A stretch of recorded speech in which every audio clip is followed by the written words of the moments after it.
I was driving in the car, and my daughter Anna was crying. Anna. Her fragile figure pained me so much that I could barely stand it. Anna was only 3 years old. She was far too young to have lost her father, William. As she grows older, the loneliness will surely follow her. I had already made up my mind. I would cherish Anna for William's sake as well. Then, suddenly, her crying stopped. The suddenness of it caught me off guard, and I glanced at her through the rearview mirror. This road was deserted, used only by locals, with very little traffic. There were few street lights, so the area was dim, making visibility poor. Anna was gazing intently out the window. Then, "Look, Dad is back. It's Dad." Suddenly, the once crying Anna shouted in a voice bursting with excitement. "What?" Shocked, I slammed on the brakes. William had undoubtedly passed away. I had personally watched as his coffin was carried to the crematorium. Yet Anna was pointing outside. "Mom, look, Dad is here." She kept shouting, filled with excitement. Thinking it impossible, I nervously followed her gaze. "What?" And the scene that came into view left me speechless. "No, this can't be. Why are you?" Despite the chill running down my spine, I stepped hard on the accelerator. "My name is Pamela, 40 years old.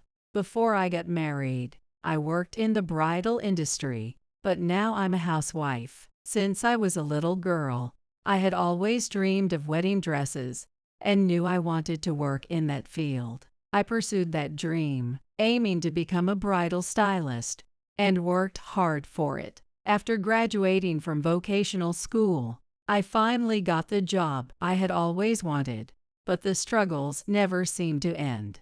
That's when I met my husband, William.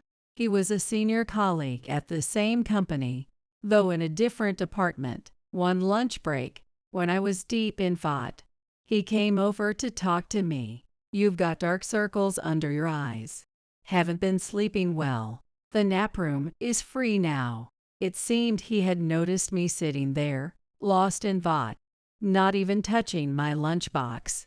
Having dark circles under my eyes was an unthinkable thing for a stylist. However, at that time, I was so exhausted that I didn't have much emotional capacity.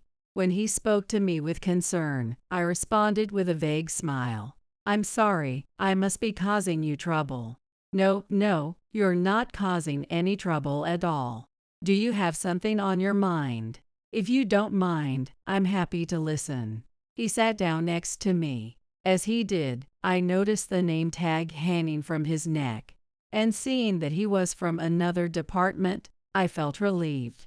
"If he's from another department, it's okay to vent a little," whispered a small devil in my heart. My worries were piling up, and I desperately wanted to get them off my chest.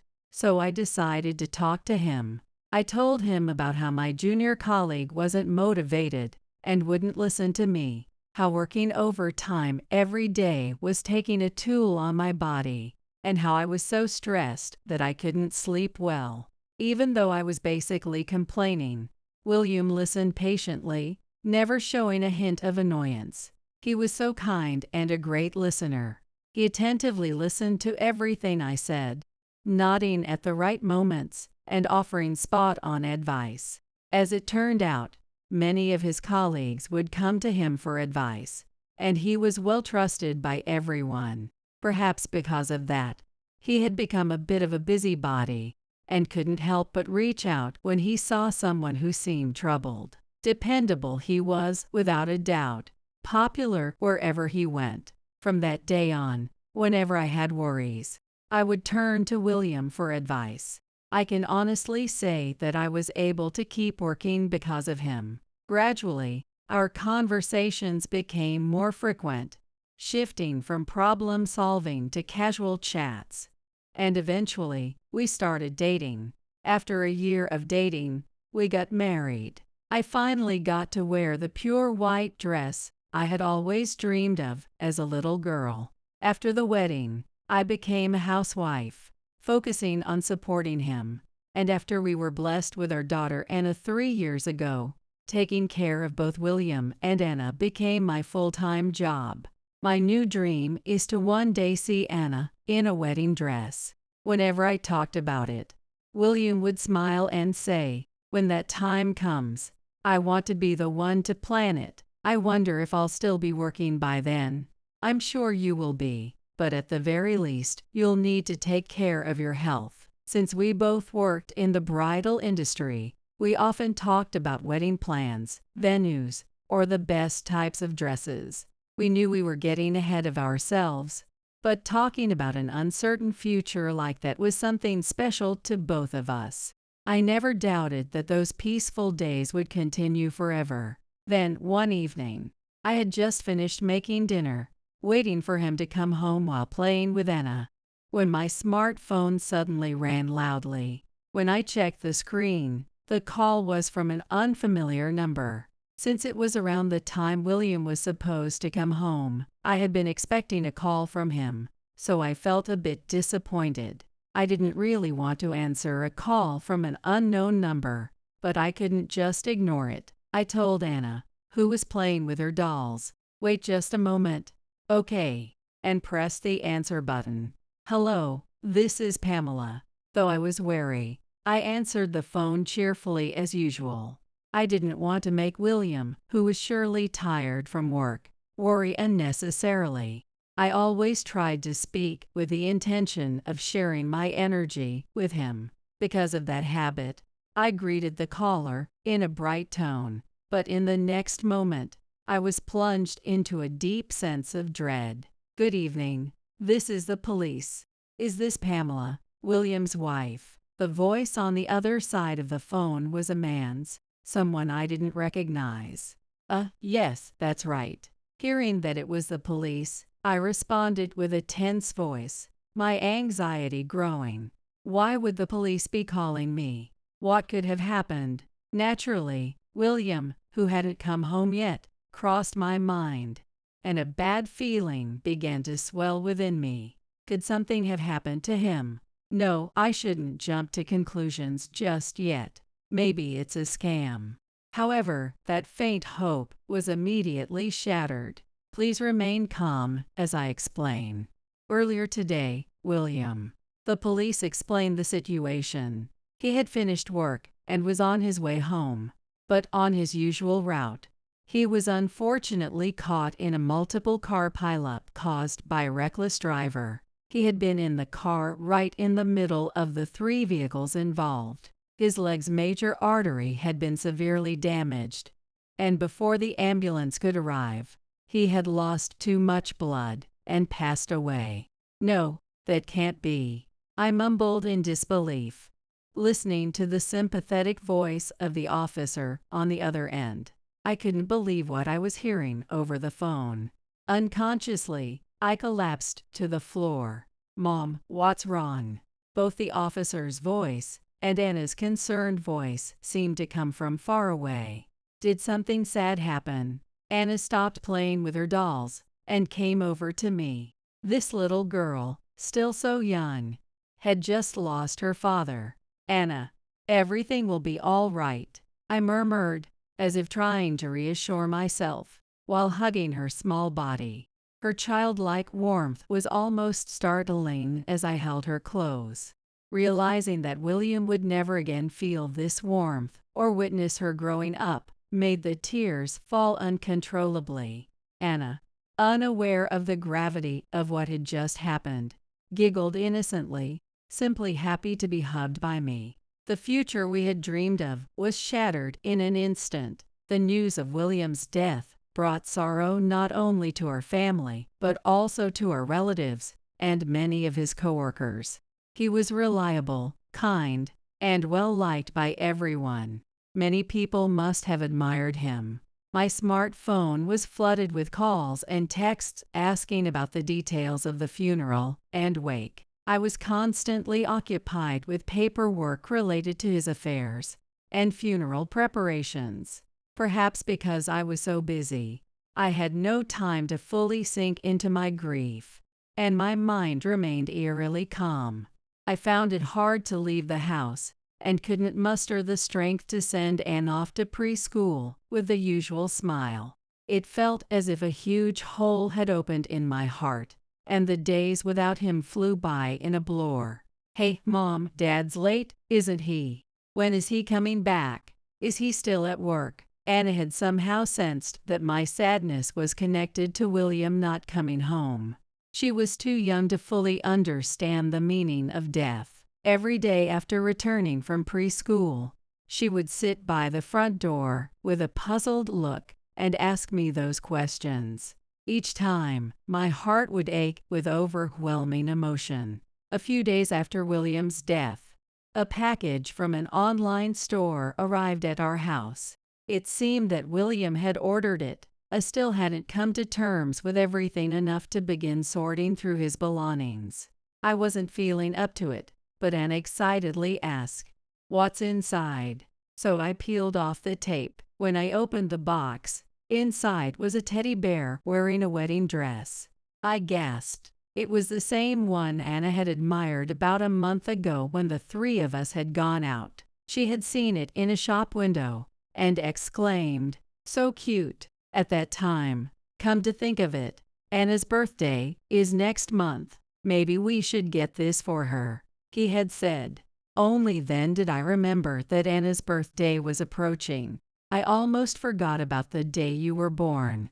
I was shocked at myself. I had been so consumed by grief that I had nearly neglected something so important to my dear Anna. She took the teddy bear out of the box and looked up at me with sparkling eyes. "Wow, it's so cute. Mom, isn't it cute? I really wanted this. Is this a present from Dad?" As she looked at me with her innocent gaze, I felt a sense of resolve begin to grow inside me. I have to get it together. Anna must be feeling just as uncertain as I was about William being gone. But despite her own fears, she had been worrying about me all along, doing her best to be strong. I was the only one left who could protect this pure and innocent child. I knelt down to match Anna's eye level and gently placed my hand on her shoulder. "That's right, Anna. Listen carefully. This is Dad's last present to you. You won't be able to see him anymore." Sensing from my serious tone that this was an important conversation, Anna quietly listened. She hugged the teddy bear tightly to her chest, her face filled with worry. "Why?" "Because he's not anywhere anymore. Even though Anna is here, he won't come to see me." "Does that mean Dad doesn't like me anymore?" "Dad will always love you, Anna, but he can't come to see you anymore." As I said this, Anna's eyes quickly filled with tears. Wiping away the unstoppable stream of tears, I pulled Annie into a hug. "Even though he's not here, Mom will always be with you, Anna." Soon, Anna began to sob out loud, and as if triggered by her cries, I too couldn't hold back my sobs and gave in to the overwhelming sadness. A few days later, William's funeral was held. Many people attended, and William, resting in his coffin, was surrounded by countless flowers. Perhaps Anna finally understood that her father was truly gone, as she had been withdrawn and quiet for days. At the cremation, she couldn't contain her grief any longer and clung to the coffin, bringing tears to the eyes of many, including myself. Even on the way home from the funeral, Anna continued to cry in the car as I drove. Seeing her like this was heartbreaking, and I couldn't bear the pain in my chest. She was far too young to lose her father, and as she grows older, I know that the loneliness will follow her wherever she goes. I need to fill Anna's life with enough love to make up for William's absence. That's the resolve I made in my heart. First, I needed to find a new job, perhaps the bridal company where William used to work, where I had once been employed, would understand our situation and take me back. It was as I was thinking about this that it happened. Suddenly, Anna's sobbing stopped. It was so abrupt that I glanced in the rearview mirror to check on her, puzzled. We were on a quiet, less traveled road, that only locals used. The street lights were few, so the surroundings were dim and the visibility poor. Anna was staring intently out the window. And then, it's Dad. Dad's back. The cheerful, excited voice came from Anna, who had been crying just moments before. What? I was so shocked that I slammed on the brakes. William was definitely gone. I had personally watched as his coffin was taken to the crematorium, and yet, Anna was staring out the window, excitedly exclaiming, "Mom, look, it's Dad." Disbelieving, I cautiously followed Anna's gaze. Then, no way, there stood a man I didn't recognize. His hat was pulled low, hiding his face, but his outfit was strikingly similar to William's usual attire. Even his build was reminiscent of William, almost as if his ghost was standing right there. As I froze in shock, the man slowly lifted his head. In that moment, our eyes met through the window, and his dark, murky eyes locked onto mine. Then he smiled a sinister, chilling grin that made my blood run cold. Driven by fear, I quickly slammed on the gas. "No, Dad," Anna cried out in distress. I didn't have the presence of mind to explain that Wachisu wasn't her dad. My heart pounded in my chest, and my palms were damp with nervous sweat. As I glanced in the rearview mirror, I saw the man, still standing there, watching us until he faded from view.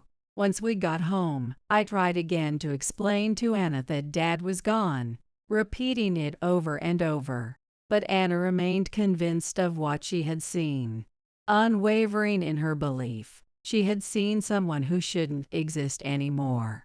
I understood the desire to believe that he was still alive. Anna was still too young to fully comprehend what had happened, but I knew without a doubt that was not William, and there couldn't be two of him. The man I loved was the only one in the world. And no matter how much it hurt, I didn't doubt my own feelings.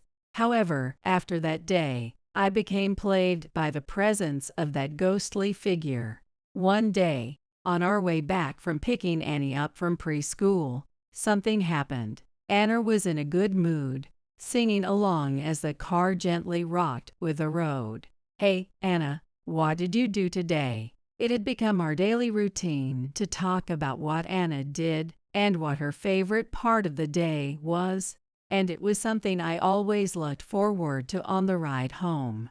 Anna, as if she had been waiting for my question, replied in an excited voice. "Today, we sang songs, drew pictures. Look, I drew this." Saying that, Anna showed me a sheet of paper through the rearview mirror. On it, 3 figures holding hands in a row were drawn with colorful crayons.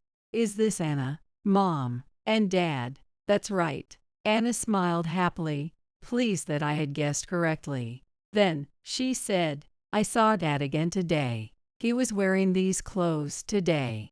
Her innocent words left me speechless. Recently, Anna had been saying more and more frequently, "Dad was here." The place where we had seen the ghost on the way back from the funeral was near our home. Judging by Anna's words, that figure was somewhere within our living area, and often close enough for Anna to see regularly. If it was just someone coincidentally dressed like William, there wouldn't be much to worry about. But for Anna to mistake him for her dad so frequently made me think it could be intentional, someone deliberately pretending to be William. What on earth was their motive for impersonating him? I hardened my voice and tried to explain to Anna. "Anna, Dad is gone, right? That man is not Dad." But Anna, who had seen Dad with her own eyes several times, wouldn't listen to me. "That's not true. It was Dad." "You're lying, Mom." On the verge of tears, Anna desperately insisted on what she had seen, despite my stern tone. Though I wanted to keep telling her she was wrong, I knew it wouldn't be right to dismiss her claims so harshly, so I let out a small sigh. "Anyway, you mustn't go anywhere with strangers. Promise me this." "Okay, okay." Anna reluctantly nodded, puffing her cheek out in frustration. Feeling the growing sense of unease day by day, I silently prayed to William, who was no longer here, asking for his strength to help protect Anna. But the situation only worsened. For example, when Anna and I went out together, I increasingly felt like we were being watched. Whoever was watching us, it was from somewhere, and the sensation was sticky and unnerving. When I turned around cautiously, all I saw was the hustle and bustle of the crowd. The gaze was sharp, constantly observing our daily life. Moreover, Anna's sightings of Dad became more frequent, whether on the way back from preschool or when playing in the park. Anna would excitedly tell me every time we went outside, "I just saw Dad." Each time, I explained patiently, with growing anxiety, that Dad was no longer anywhere, and that Anna had seen that for herself. Anna would nod and agree in those moments, but then, out of the blue, she would ask, "Mom, why don't you let Dad into the house? It's so sad. At this rate, something bad is bound to happen." I knew this couldn't be good for her either. My sense of urgency grew stronger. Should I contact the police? Anna kept saying Dad was there, so I finally decided to consult with the police. They listened to my story earnestly and offered to increase patrols around my home. It felt like a small weight had been lifted off my shoulders, but I still couldn't feel completely at ease.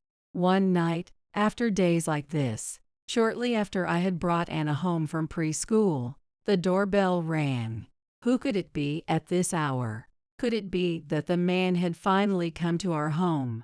Considering the timing, it was right after I had returned home, and in light of everything surrounding us, I was on high alert.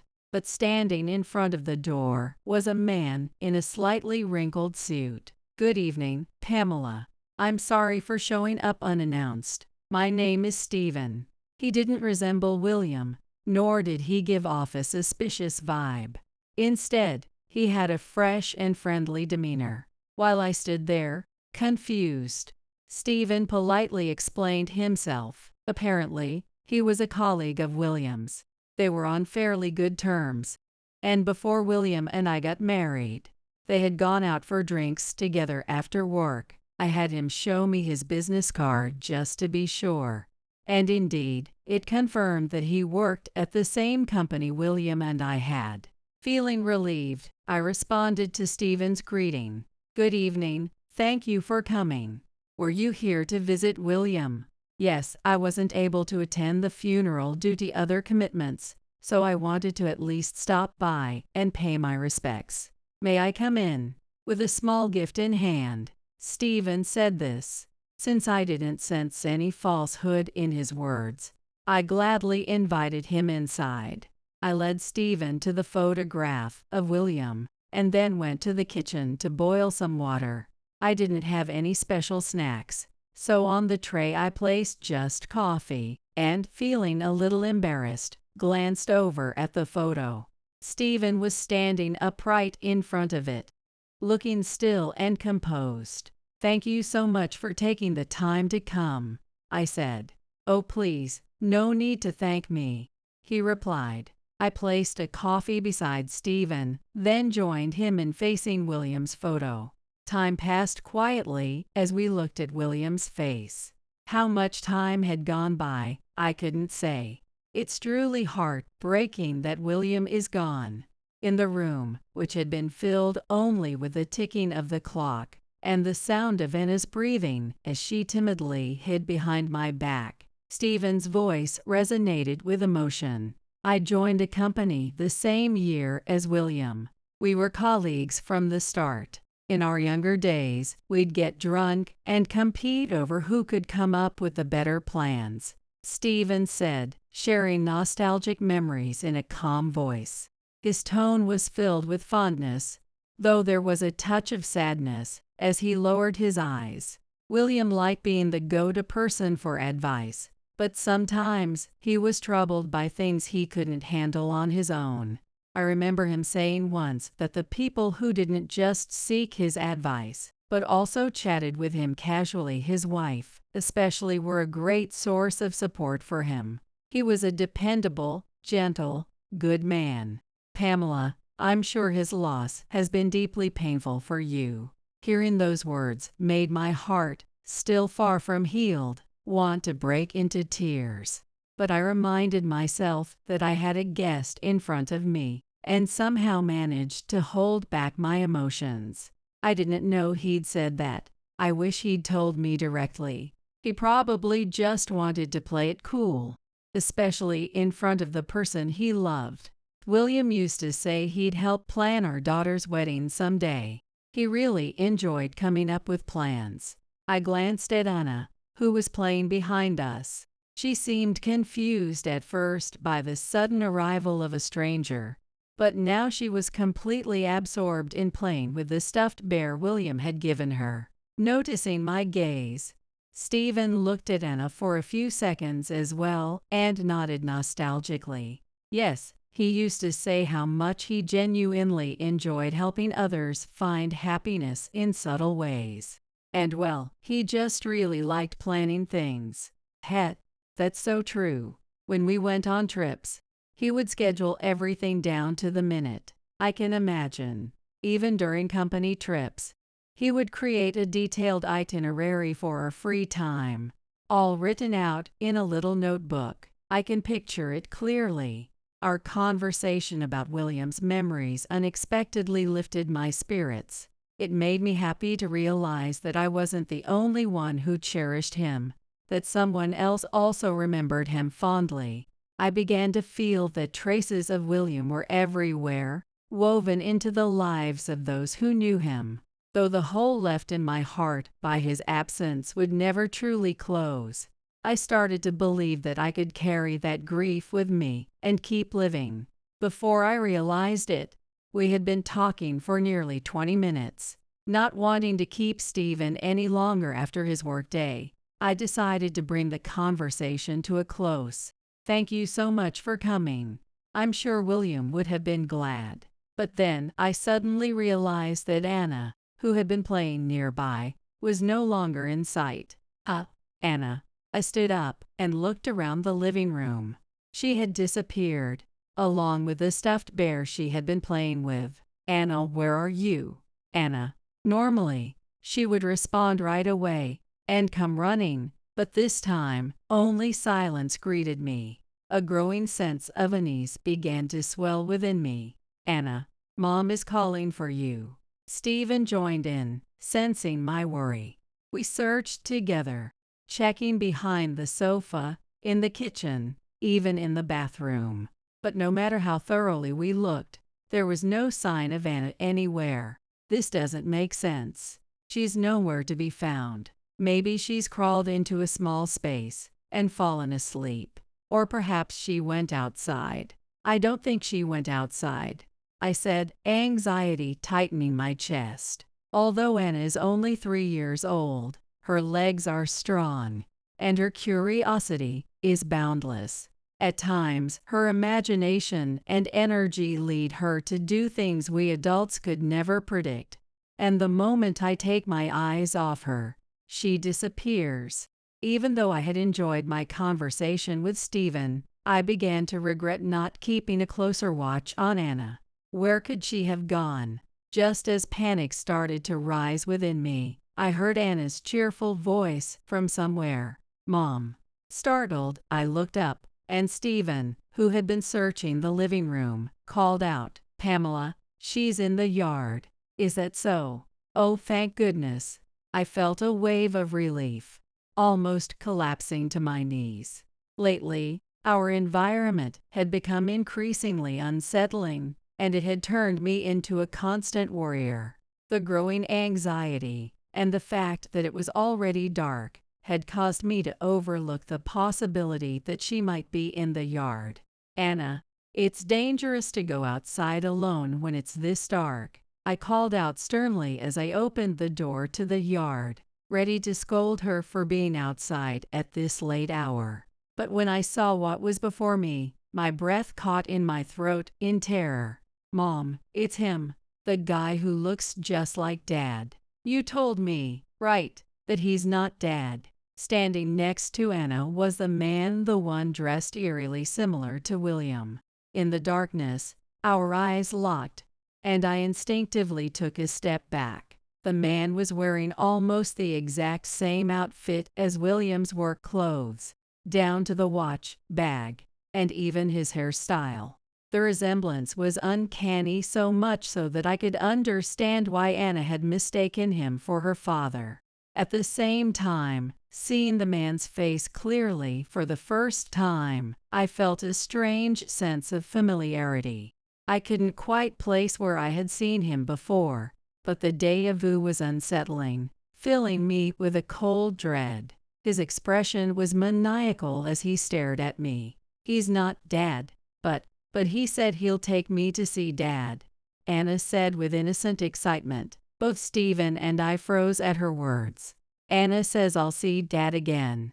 I didn't need to think deeply to understand what those words meant. Anna was in danger. I had to protect her. Before I could even act on my instinct, Stephen was already moving. He lunged at the man, knocking him to the ground. "Let go of Anna," Stephen shouted as he punched the man. The man, caught off guard, fell to the ground. Anna, not understanding what was happening, let out a startled cry and crouched down in shock. I screamed instinctively, rushing to Anna's side as fast as I could. Anna. I couldn't lose her, not Anna. That was all I could think as I embraced her small, cold body. My heart was pounding as if it would burst out of my chest. I managed to dodge the man's outstretched arm as he tried to grab us, and we stumbled back into the house. I told Anna to hide inside. Then, with trembling hands, I fumbled for my smartphone and dialed emergency services. "Hello, there's an emergency. A strange man broke into our house and tried to harm my daughter." Behind me, I could hear the sounds of Stephen struggling with the man. No matter what happened, I was determined to protect my daughter at all costs. Clenching the baseball bat I found nearby, I made up my mind. "This is my address. Please, hurry, we need help." Soon after, the police arrived, and the man was taken away for trespassing. According to the police, the man who had been imitating William was named Nicholas. Of course, he was a completely different person from William. There was no way he could replace him. Actually, he was one of William's colleagues, Stephen said quietly during the police interrogation. I nodded, thinking to myself, I knew it. I had a feeling he was someone from the company. I thought I'd seen him before somewhere. Before William and I were married, I had occasionally seen Nicholas talking to William.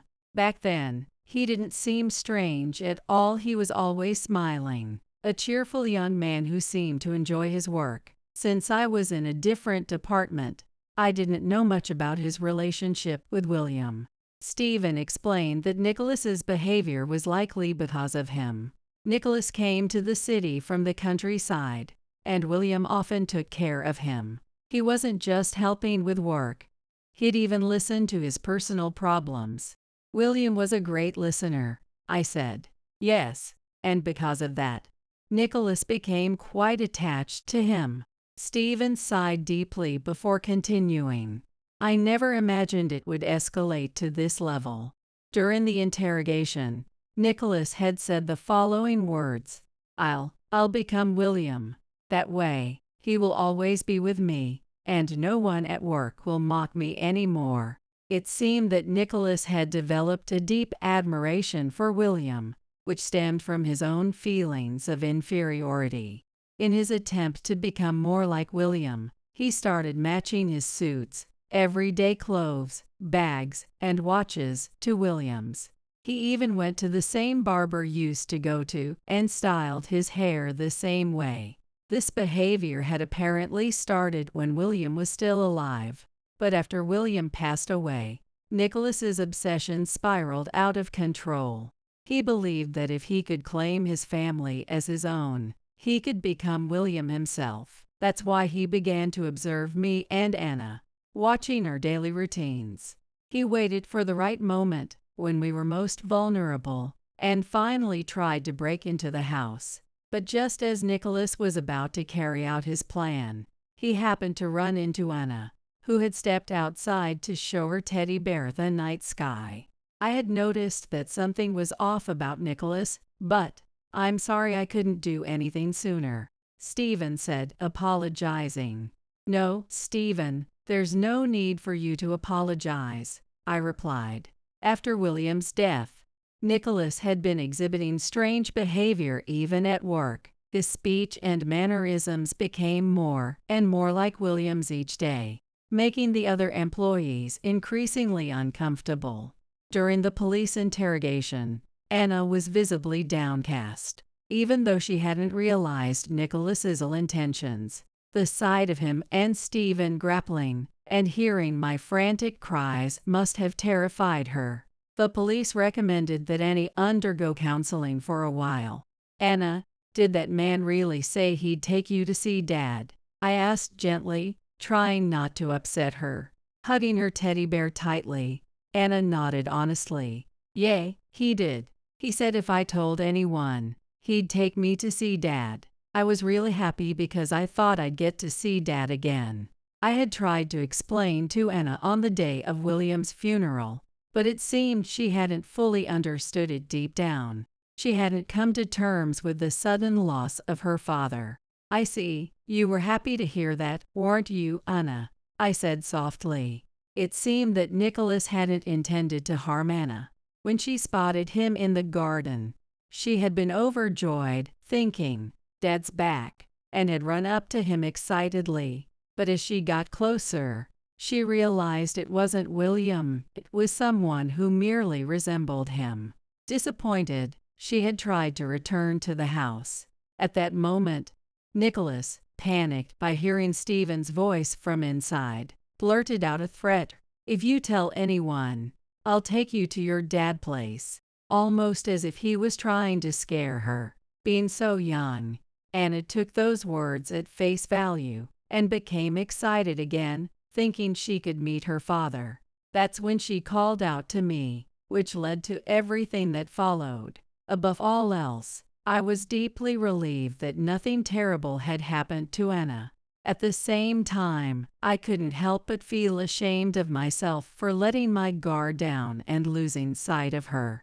There was something I needed to tell Anna properly, one more time, about William, who was never coming back. I decided to sit down and talk with Anna after the incident. Even after a night had passed, she still seemed troubled. And no wonder. She had just realized that the person she thought was her dad wasn't him at all. I sat down next to her and spoke calmly. "Anna, there's something I need to talk to you about. It's about Dad, Mom." Anna seemed to understand what I was about to say, and she looked up at me with an expression as if she were about to cry. "Anna, Dad is no longer with us. He won't be coming back, and you can't see him anymore. That man who looked like Dad wasn't really him, was he?" Anna nodded quietly. As I gently stroked her small back, I continued, "Dad is the only one you'll ever have. Really, I can never see him again." "Absolutely?" "Yes, absolutely," Anna asked in a trembling, tiny voice. I knew how painful it was, but I had no choice but to confirm it firmly. I was so focused on protecting Anna that I might not have been paying enough attention to her feelings. It wasn't just about me shielding her. We needed to embrace our pain together. "Dad won't be coming back, but he's always watching over you from the sky. From now on, let's do our best together. Just you and me, okay?" Anna quietly nodded and then gently hugged me. Since then, Nicholas has been hospitalized due to his mental instability. Naturally, he was dismissed from the company. It pained me a little to think that his actions stemmed from his deep feelings for William, but that still didn't excuse his behavior. We decided to move out of our old house. I didn't know if something like this would happen again, but just in case, We moved to a highly secure condominium. Although I had left my previous job, my experience working in a bridal company was recognized, and I was able to get a full-time position at another bridal company. At the same time, I began studying to become a wedding planner. Just like William, his dream of planning Anna's wedding became my new dream. I'm home. Mom, welcome back. I brought in the laundry. Oh, and I washed your shoes too. Really? Several years had passed since William's death, and Anna had started elementary school. She had grown into a bright, energetic child with many friends, and she seemed to really enjoy school. Lately, she's been helping a lot around the house, doing things like washing dishes and laundry while I'm away. Just last night, she asked, "Can you teach me how to make soup?" It seems she's even started to get interested in cooking. At this rate, the day when Anna gets married might not be too far off. That thought made me feel a little sad, but also happy because it meant that William's dream would come true. Anna, thank you so much. You're really helping me. Anna gave me a bashful smile. Then, hugging her teddy bear dressed in a wedding gown, she proudly declared, "Dad's resting in the sky, so Anna will help Mom in his place." The happiness in Anna's smile filled my heart. I knew she would grow up surrounded by love and support, and that she would share that same love with others too. Someday, far in the future, when I see William again, I'll tell him all about the brilliance of her beautiful smile. You poor woman can just stand and watch. I was so excited to attend my daughter Evelyn's wedding, one of the most important events in her life. But as soon as we arrived at the venue, Melanie, Evelyn's mill, had the audacity to say those words to me. I never expected to be told to just stand and watch. I was so taken aback by her heartlessness that I was left speechless. However, I refused to back down and stay silent. Evelyn is my daughter. She's not the type to endure this kind of treatment without speaking up, a trait she likely inherited from me. Evelyn stood up with a resolute attitude and declared loud and clear to Melanie, "Mom, let's leave here." "Yes, let's go," I agreed. There's no need to let these people ruin such an important day for us. Besides, it seems like these in-laws have no understanding of their place. Since we have this opportunity, it might not be a bad idea to make them understand once and for all. From here on out, our mother-daughter counterattack begins, refusing to be pushed around any longer.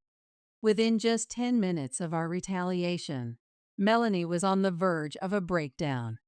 Seeing her like that makes me feel a sense of vindication, but I'm not ready to let up just yet. If they think they can control us as they please, they're gravely mistaken. I'm Faith, turning 65 this year, but I'm still going strong. I work as a winemaker at a winery. When you hear winemaker, you might imagine a man. But nowadays, I'm happy to say that the number of female winemakers is gradually increasing. I used to be an ordinary woman with no connection to the world of wine. What changed me was a single television program. After graduating from college, I got a job at a regular company. There, I fell in love with a man I met at work, and we were blessed with our daughter, Evelyn.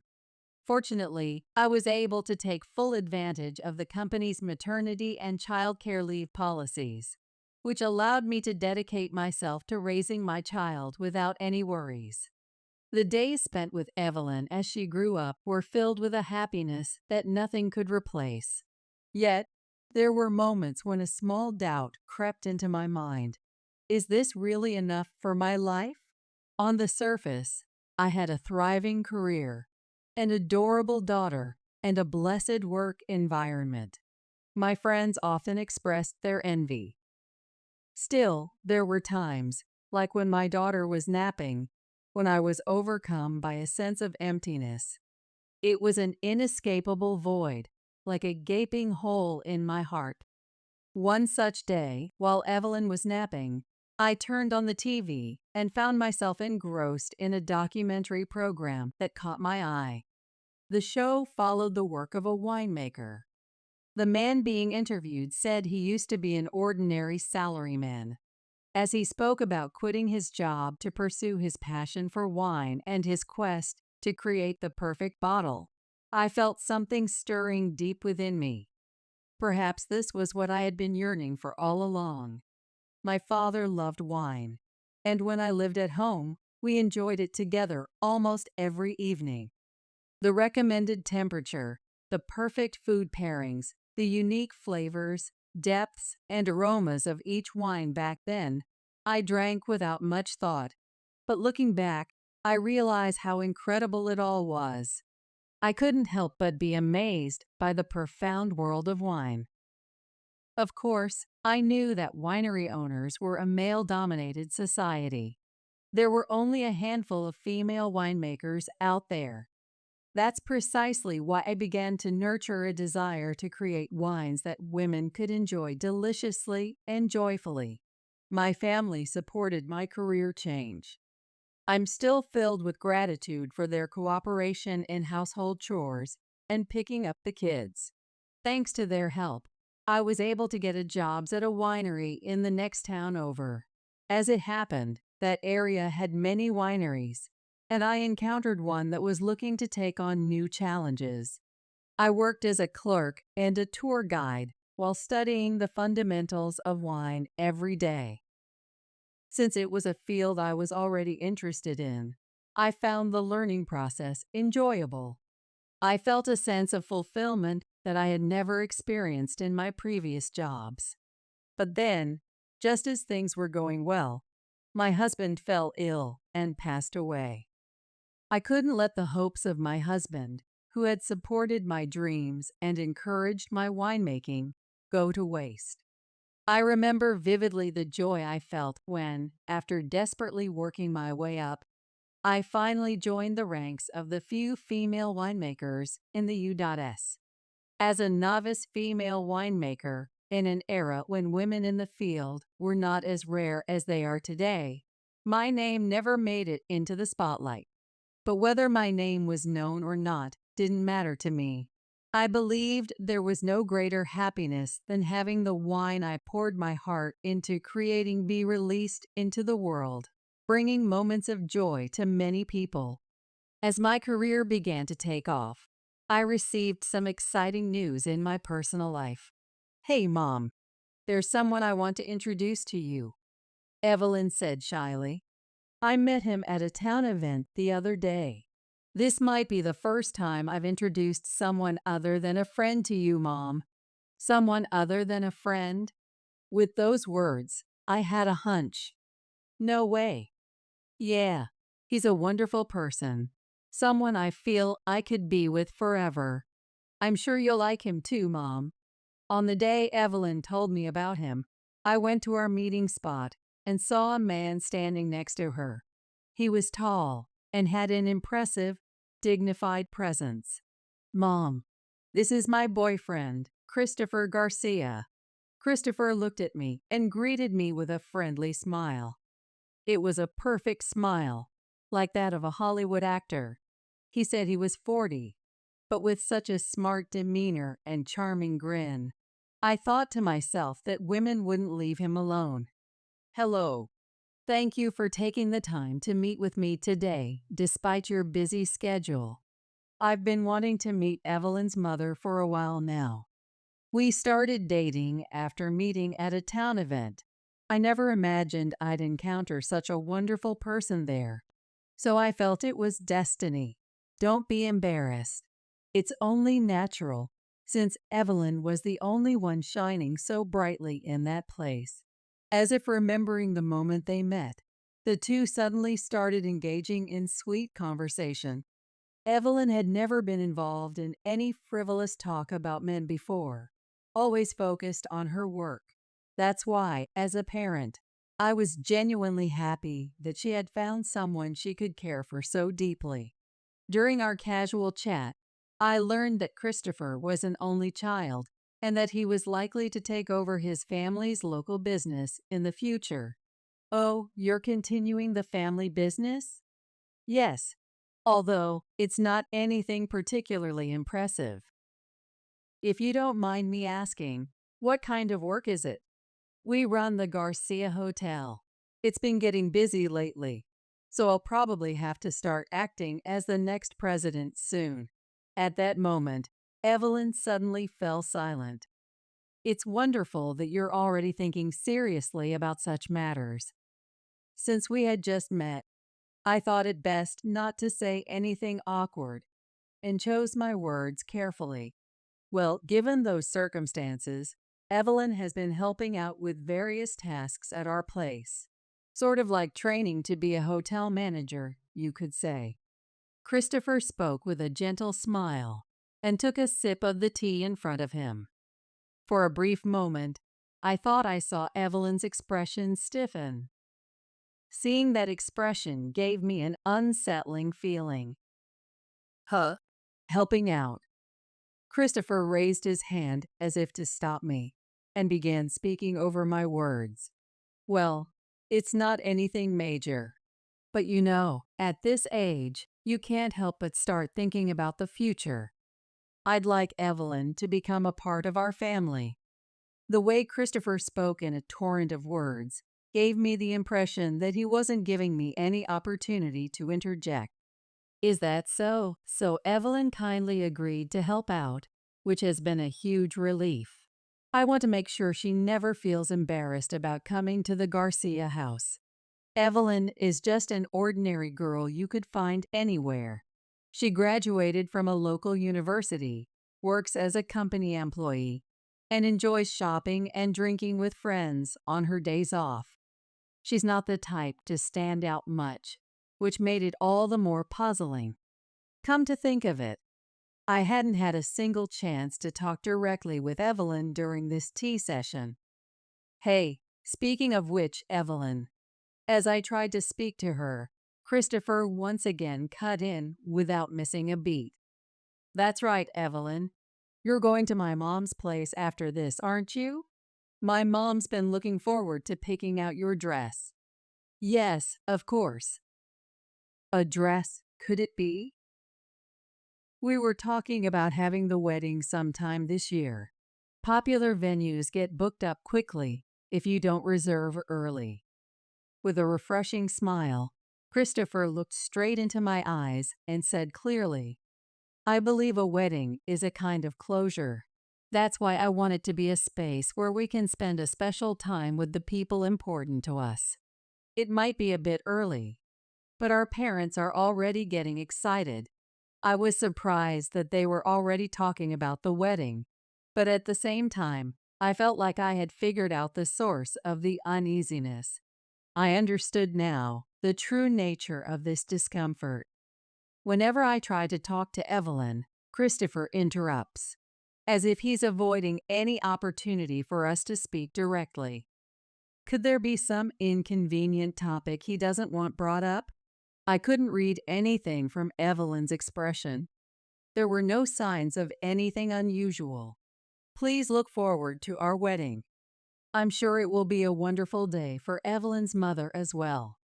We'll let you know once the details are settled.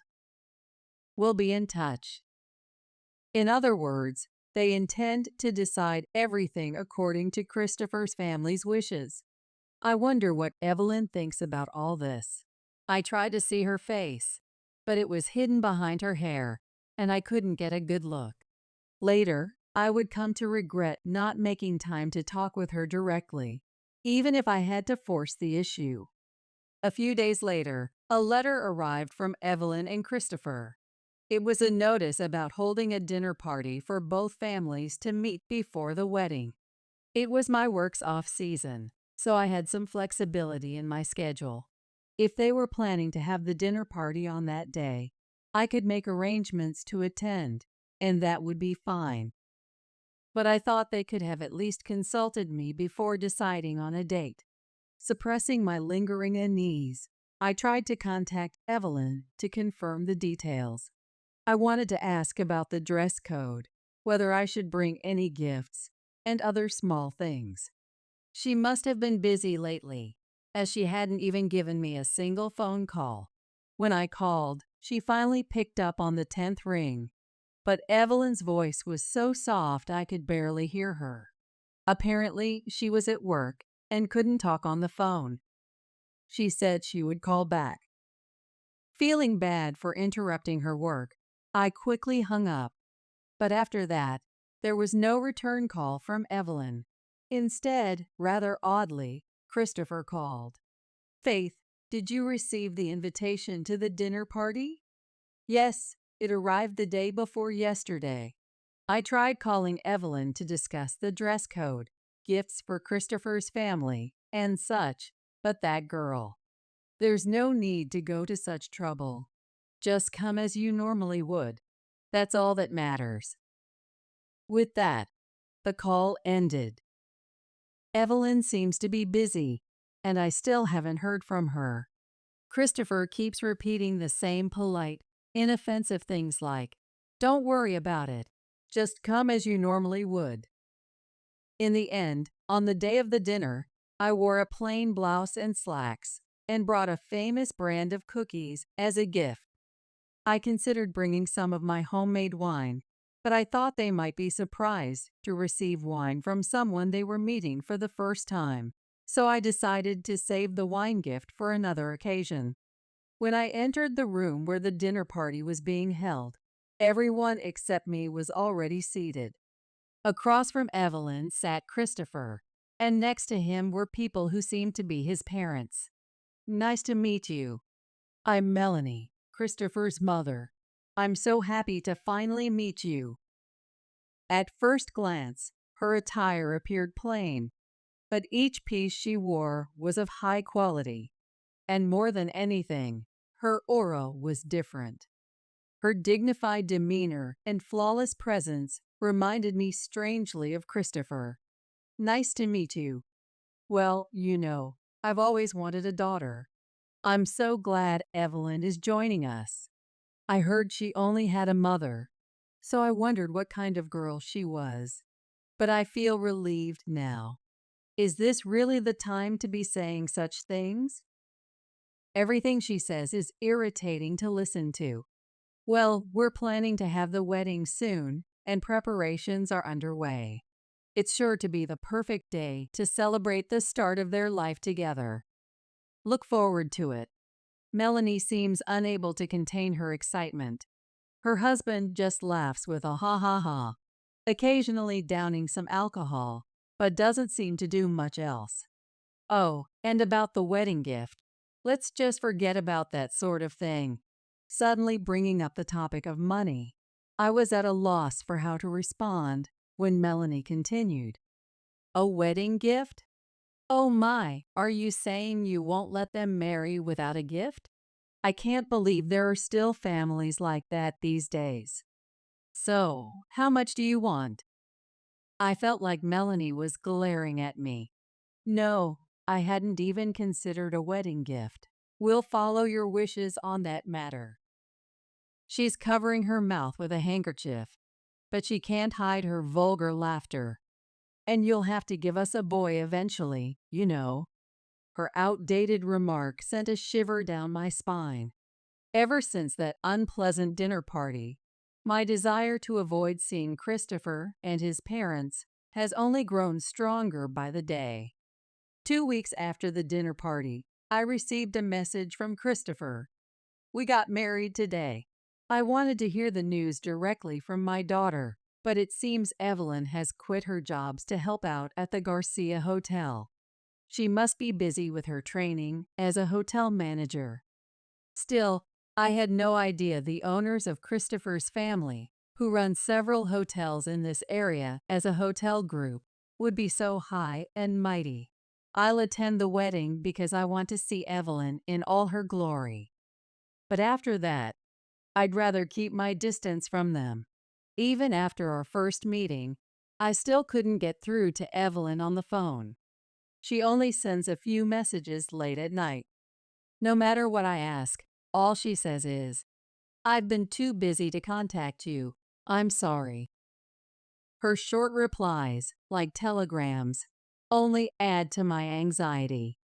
I managed to find out the date and location of the ceremony, but I don't know anything else. For someone about to get married, I don't sense any aura of happiness from her at all. Can the wedding really go smoothly like this?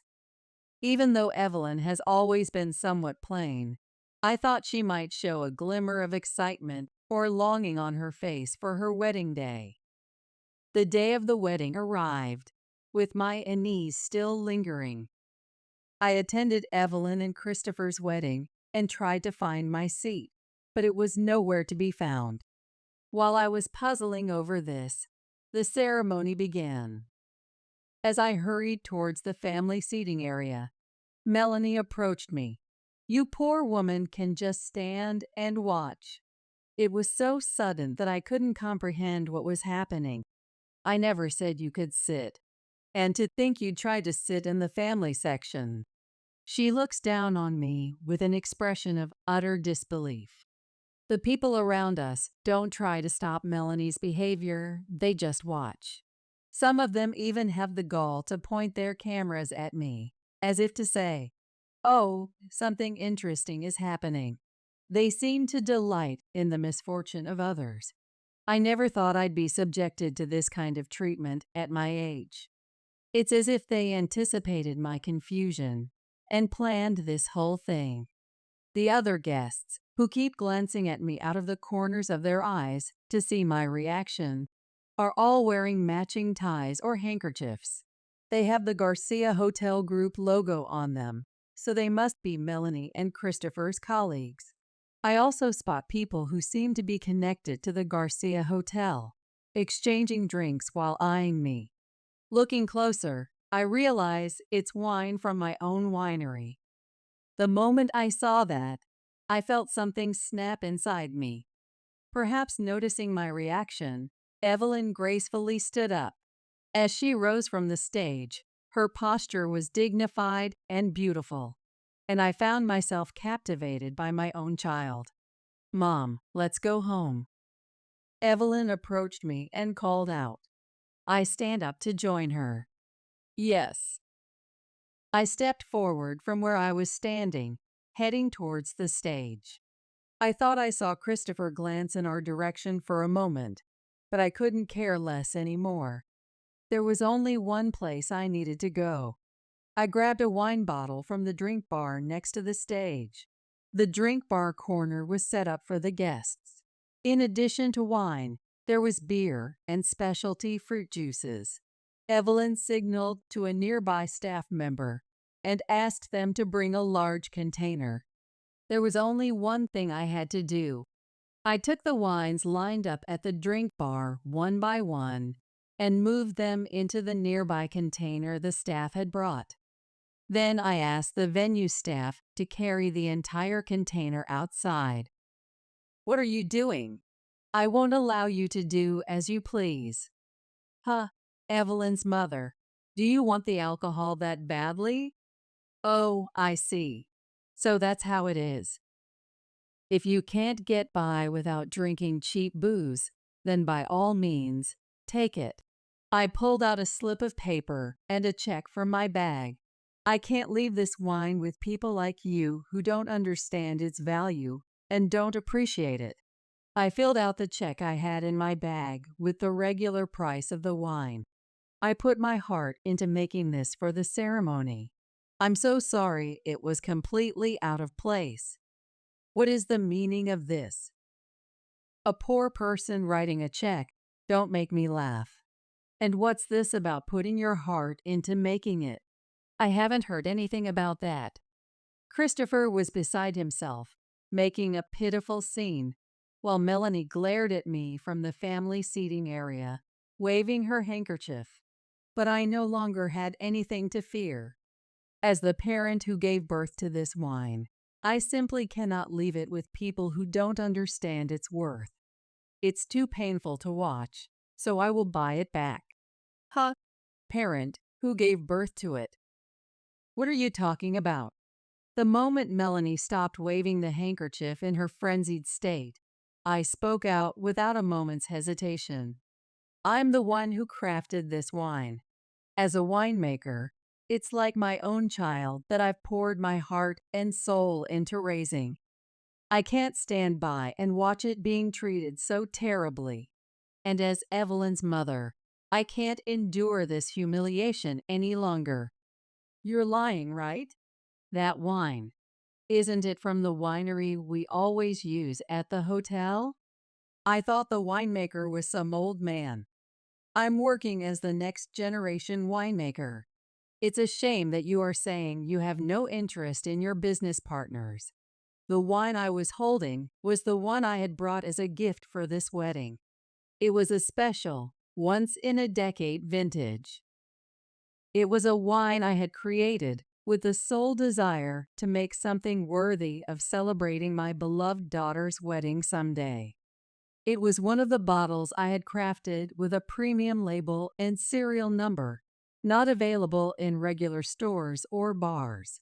The guests who seemed to know it had been made with a premium label started murmuring. Apparently, among wine enthusiasts, the wine I had crafted with Evelyn's wedding in mind was known as the Phantom Wine. There were a few people, even in this venue, who genuinely wanted to savor that wine. However, I'm sorry to say that as the winemaker who gave birth to this wine, and as a mother, I have convictions I cannot compromise. Faith, please calm down a bit. What do you mean, calm down? I mean, there are a lot of guests watching. For now, just calm down and take your seat. After telling me to take a seat, perhaps realizing that I didn't have one, he started whispering something to a nearby staff member. I could hear him clearly from where I was standing, instructing them to add a chair to the family seating area. I couldn't stay silent any longer. I'd like to know, why did you hold this wedding? I asked, looking Christopher straight in the eye. Well, a wedding is to announce your marriage to everyone who came, and then to express your gratitude to your parents. Like, we got married. Thank you for everything up until now. Oh, how wonderful. I'm so glad my boy grew up to be such a kind man. Melanie was expressing her joy without any regard for the people around her.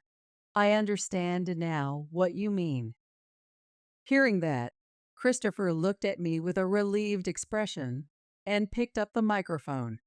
I'm glad Evelyn's mother understands. Now, please take your seat. We have the rest of the ceremony to get through. Christopher urged me to sit down as if nothing had happened. I couldn't comprehend what kind of nerve it would take to tell me to shut up and participate in the ceremony. At that moment, Evelyn stood up. I can't stand up anymore. She was staring straight at Christopher. Christopher pleads with Evelyn, as if seeking her help. Hey, Evelyn. Faith seems a bit worked up, so could you say something to her too? If this keeps up, it'll inconvenience the guests. As Christopher glances at the guest seating while saying this, Evelyn declares with an unwavering voice, I've decided that I cannot share my life with you. Besides, we're not even married yet. I apologize to all of you in attendance. With that, the guest seating area begins to buzz with chatter. Well, of course it would. Announcing that they're not even married yet at a wedding ceremony, a celebration of their new beginning. However, Evelyn carries herself with a dignified demeanor, as if she can't even hear the murmurs and whispers. As if to say she has no doubts about what she's done, Evelyn turns to face Christopher and starts speaking. Undaunted by the reactions around her, Evelyn continues. And this will serve as evidence, too. The rules of dormitory life. The photos sent to the guests and me are printouts labeled Dormitory Contract. I'm overwhelmed by the content that reads like school regulations. It details minute rules of daily life, penalties, how to spend days off, and so on. When you showed me around the hotel, I thought something was off about the employees' behavior. I never imagined it was because of these rules, though. Looking through the photos Evelyn sent, I see company mottos and regulations that are unthinkable in this day and age. Smartphones collected during work hours. Computers and smartphones in the dormitory require permission. Use of social media prohibited. And so on. Even high school students these days wouldn't be able to put up with this. In other words, you make sure inconvenient truths don't get out to the public. In fact, you've been manipulating the books as you please, so you can't talk your way out of it. No, that's a misunderstanding. It's truly her misunderstanding. At this, Evelyn cuts him off with a look that says she can't bear to listen, and places accessories like necklaces and brooches, as well as her purse, in front of Christopher. I thought the Garcia Hotel's online reviews were too good to be true, but to think it's because you've been silencing your employees. Trying to boost sales through such underhanded manipulation is despicable. No, just hear me out. Let's hear this first, shall we? Evelyn plays a recording app on her smartphone. You can't even do something like this? What's wrong with you? I could send you back to your parents' place. You were using your smartphone without permission in the middle of the night, weren't you? If you can't focus on your work, are you going to quit? But if you leave this hotel, you won't be able to find work anywhere else with your skills. Melanie and Christopher's intimidating scolding continues. Hey, can I dock this girl's pay? Rather than paying a useless person like her, it'd be far more meaningful to add it to Christopher's allowance. Oh, of course. Let Christopher buy whatever he likes. I'm sick of even looking at this waitress's face. Melanie and Christopher's yelling goes on and on. What will you do if more people find out about this? Christopher and Melanie are struck speechless, frozen in place. Christopher then looks at us with an expression that seems to plead for mercy. However, considering everything that's happened, we can't afford to go easy on him. Hey, back when we first met, there was a time when you gave me gifts like accessories, remember? Why did you give me those presents? Well, you see, I was desperate to catch Evelyn's attention, so. Then do you remember saying this? She takes out a wallet, necklace, and brooch from her pouch, clearly high-end items at a glance, and places them on the table before asking. I'm pretty sure you said, with just a little effort on my part, buying something like this is a piece of cake, didn't you? In an instant, the color drains from Christopher's face. What? No way, that must have been. It was obviously a joke. I wish it had been a joke too, but it wasn't, was it? Evelyn operates her smartphone and sends images to the guests' smartphones. You used this money to buy gifts for me, right? The books from this period look suspicious. Suspicious? That must be your imagination. It looks like you've been falsifying the books quite a bit, not just during this period. I noticed after I started dating you and was made to work under the guise of hotel manager training. Christopher and Melanie turned pale. I thought, wow, they're keeping pretty sloppy books. And then you launched a gift strategy to win me over as your prospective wife? Even from a distance, it's clear that the color is gradually draining from their faces. It must be something serious. Hey, what do these numbers represent? Evelyn holds out a ledger book right in front of Christopher. Huh? What's this? And why does Evelyn have this notebook? It's the calculation ledger. You insisted on doing it on paper and writing everything by hand in a notebook, remember? I flipped through the notebook in my hands, and stop on a certain page. Who was it that pushed this on me, saying, to become a hotel manager in the future, you need to be able to read a book or two?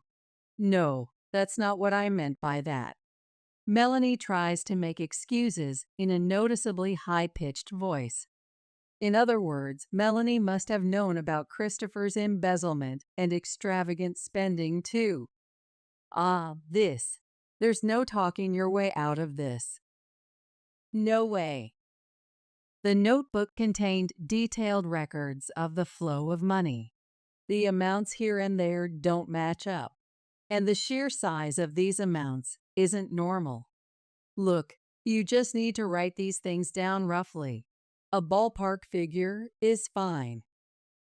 Evelyn doesn't understand that balance, so she tries to do it too meticulously and fails. Christopher speaks to me with a know-it-all attitude. Just so you know, I used to work in accounting, so I can't turn a blind eye to these money flows. If I overlook these small discrepancies, it'll come back to bite me later.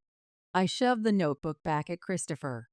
No, you can't judge our hotel based solely on the notebook of some company's accountant. What? Are you serious? Even Christopher, as bold as he is, seemed to realize he couldn't continue this conversation any further. He finally shut his mouth. Falsifying money, using it for entertainment, wasting it. It's absolutely unforgivable. That's why, when you told me to issue a marriage license, I actually tore it up and threw it away. What? No matter how excellent someone may be, no matter how distinguished their family background, I don't want to become family with someone who falsifies money and causes others to feel distrust and unease. Evelyn said all of this in one breath and then left the venue. That's my daughter for you. She has a strong core. Alarmed by this, Christopher timidly approached me. Hey, Evelyn was just joking earlier, right? Surely she wouldn't say she's not getting married after all. Not after holding such a grand wedding ceremony, right? What are you talking about? I asked, looking Christopher in the eye. I mean, come on.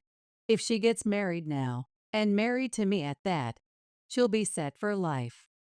And if she says, never mind, I'm calling it off, here and now, wouldn't that be fraud? Christopher looks at me with a smug expression.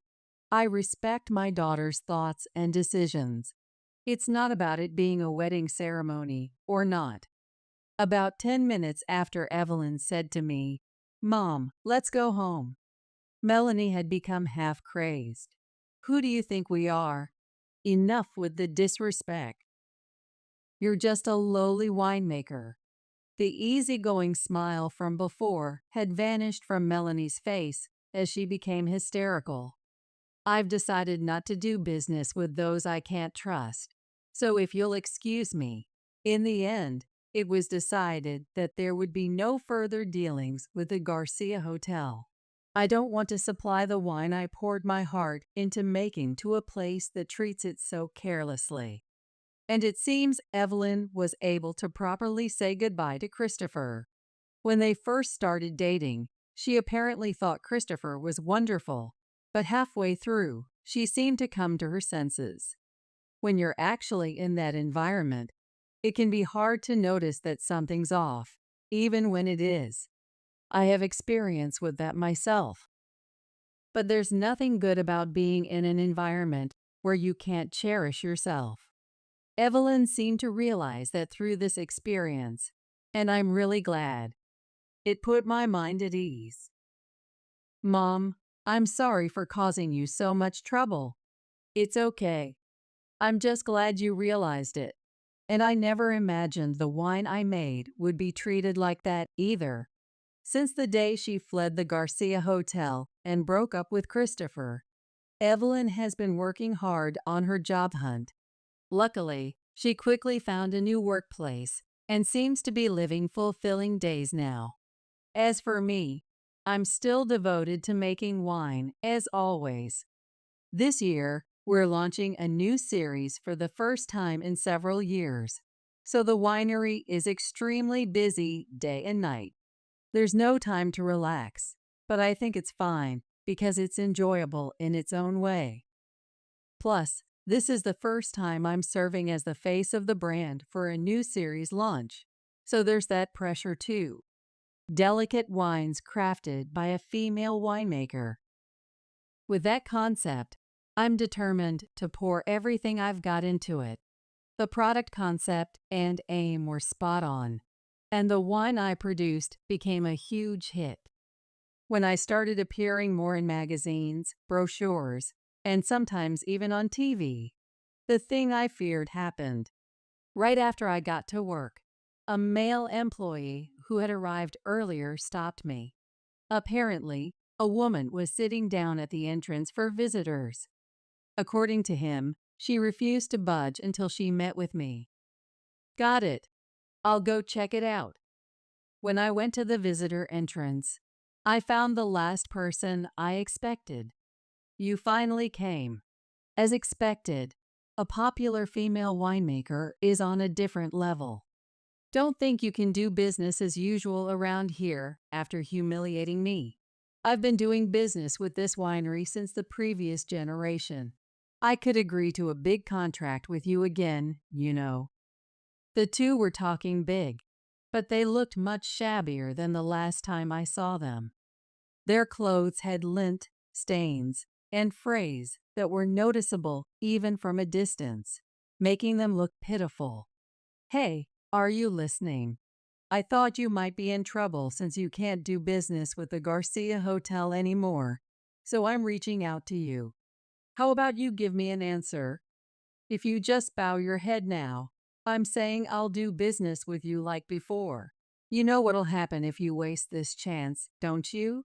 I took a breath and said to them, you are neither affiliates nor customers. And of course, I'd like you to refrain from such nuisance behavior in the future.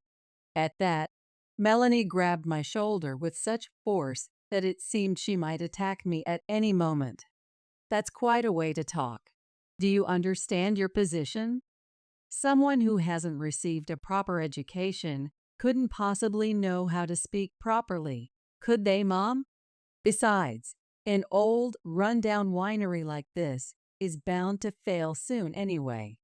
I'm appalled by their outrageous attitude. But if I leave them unchecked, they'll just repeat the same things. I was aware that you were loitering around the employee entrance and peering inside from the visitor entrance many times.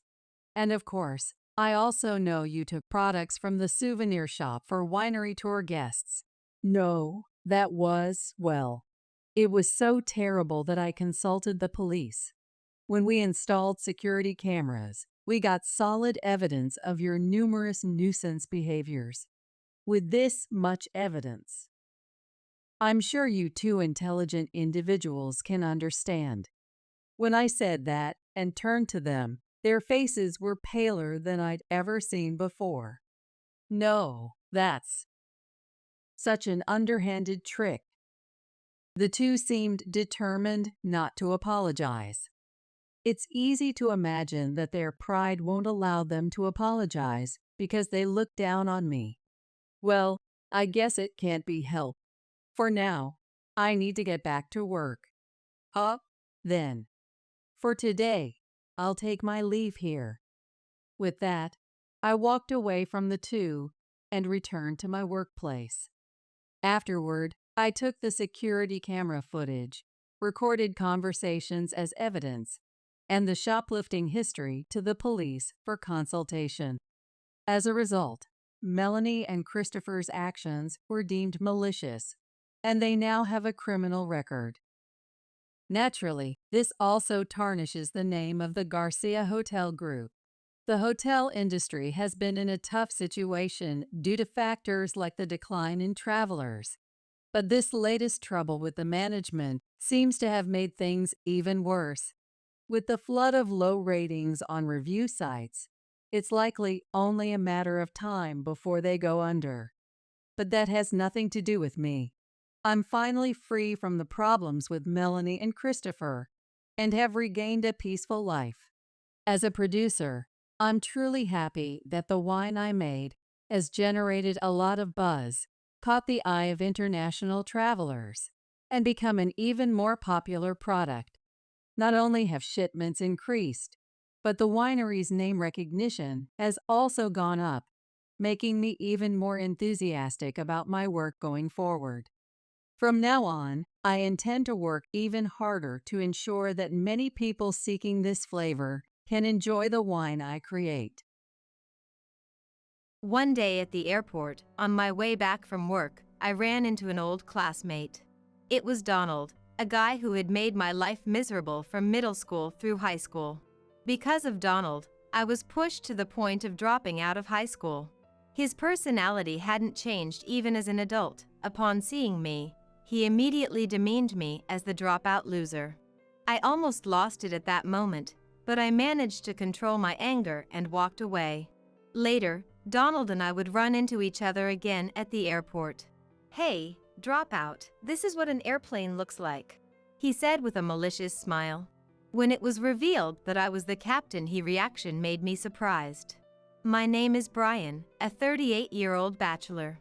Saying I'm a pilot might make it sound like I've followed a path of elite success, but in reality, I dropped out of high school once. I had been subjected to insidious bullying from middle to high school. The start of it all was a fallout with a classmate, Donald. Donald was outgoing, friendly, and popular with everyone. In contrast, my only merit was being serious, and while I did okay in studies, I was bad at socializing. So when Donald, who had been on the same soccer team in elementary and joined the soccer club with me, approached me early on, I was overjoyed. The initial connection was our shared history with soccer. In our group, I was always the butt of the jokes. My inability to deflect the teasing only served as more fodder for Donald's charm and, simultaneously, his cruelty. Initially, I preferred being teased over being alone, accepting my place in the group. I even found joy in making others laugh with my reactions. However, the dynamics slowly began to distort. The way laughter was garnered in the group gradually escalated. At first, I rationalized it as part of friendship dynamics. But perhaps my laughter encouraged it. The jokes gradually turned into blatant mockery and personal attacks. Sometimes, they would half-jokingly apply wrestling moves on me. "Stop it," I would say with a laugh, but no one would ever stop Donald. Instead, everyone laughed while watching us, making me realize I wasn't entertaining them, I was the entertainment. He was just enjoying humiliating me. After that realization, being part of the group became a torment. The teasing I had once brushed off laughingly became unbearable. Walking down the hallway one day, I was smacked on the head as usual. Normally, I'd just laugh it off saying, "What's that for?" But that day, "Stop it," I clearly told him. Then, "What's with you? You're not fun anymore." He made a displeased face and said, "Just because you're in the group doesn't mean you can't look like you're enjoying it." "It's impossible. I'm not having fun." "Huh. What's that supposed to mean? You were always laughing. And who do you think you are, Brian, acting all high and mighty?" he said in a low, intimidating voice, glaring at me. I glared back at him without backing down. He said, "Whatever," and walked away, quickly blending back into the group. From the next day, my life turned into hell. Arriving at school in the morning, not only Donald and the members he incited, but even unrelated classmates began to ignore me. Being ignored was still bearable, but soon they started actively harassing me. He was always the ringleader. At first, I stubbornly continued showing up at school and club activities, but eventually, the pain became too much to bear, and I started missing them. Entering the 9th grade, the stress of exams coupled with their behavior became even more vicious. Having missed nearly half of the 9th grade, my grades inevitably plummeted. I had been considered a candidate for one of the top high schools in the county back in the 8th grade, but now I found myself in a situation where I could only aim for schools 2 or 3 tiers lower. Still, I thought I could escape this situation by graduating middle school, so I tried to focus on my studies. But, as expected, I couldn't concentrate, and worst of all, I ended up going to the same high school as Donald. Up until middle school, Mr. Richard, a teacher, had taken a personal interest in helping me out, scolding Donald and the others, which made things somewhat bearable. The hell continued into high school. Trying to establish new relationships in high school, I ended up in the same class as Donald. "Hey, there's Brian," Donald declared, grabbing my collar in front of everyone as I walked into the classroom. "Let's all tease him. He loved being teased by everyone in middle school, right?" The classmates initially seemed skeptical, but once they decided I was someone they could disdain, they became endlessly cruel, characteristic of kids this age. Unlike in middle school, there was no teacher willing to protect me. Eventually, my spirit broke, and before I knew it, I couldn't bring myself to go to school anymore. Failing to meet the attendance requirements, I was held back a year, which led to me dropping out of high school. The one who tried to save me was Mr. Richard, my middle school teacher. He was the only teacher who noticed my situation and reached out to me. Not only did he scold Donald and the others, but during the exam period, he let me use his room as a refuge to escape from them. After school, I used to head to his room every day to vent my frustrations. During the 9th grade, when my attendance dropped and I fell behind in studies, he tutored me closely. Unfortunately, despite Mr. Richard's efforts, Donald and his crew's behavior never changed, but I believe he did everything he could. He was my only ally and support at school. Just having him there was like what got me through middle school. Mr. Richard, who was always concerned about me, kept in touch through letters even after graduation.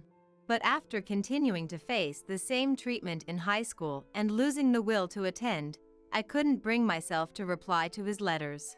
One day, he came to my house to apologize in person. "I'm really sorry, I couldn't be there for you when you needed it," he said. When Mr. Richard found out I had stopped going to high school, he brought over loads of information about correspondence high schools and night schools. "Why not start over in a new environment?"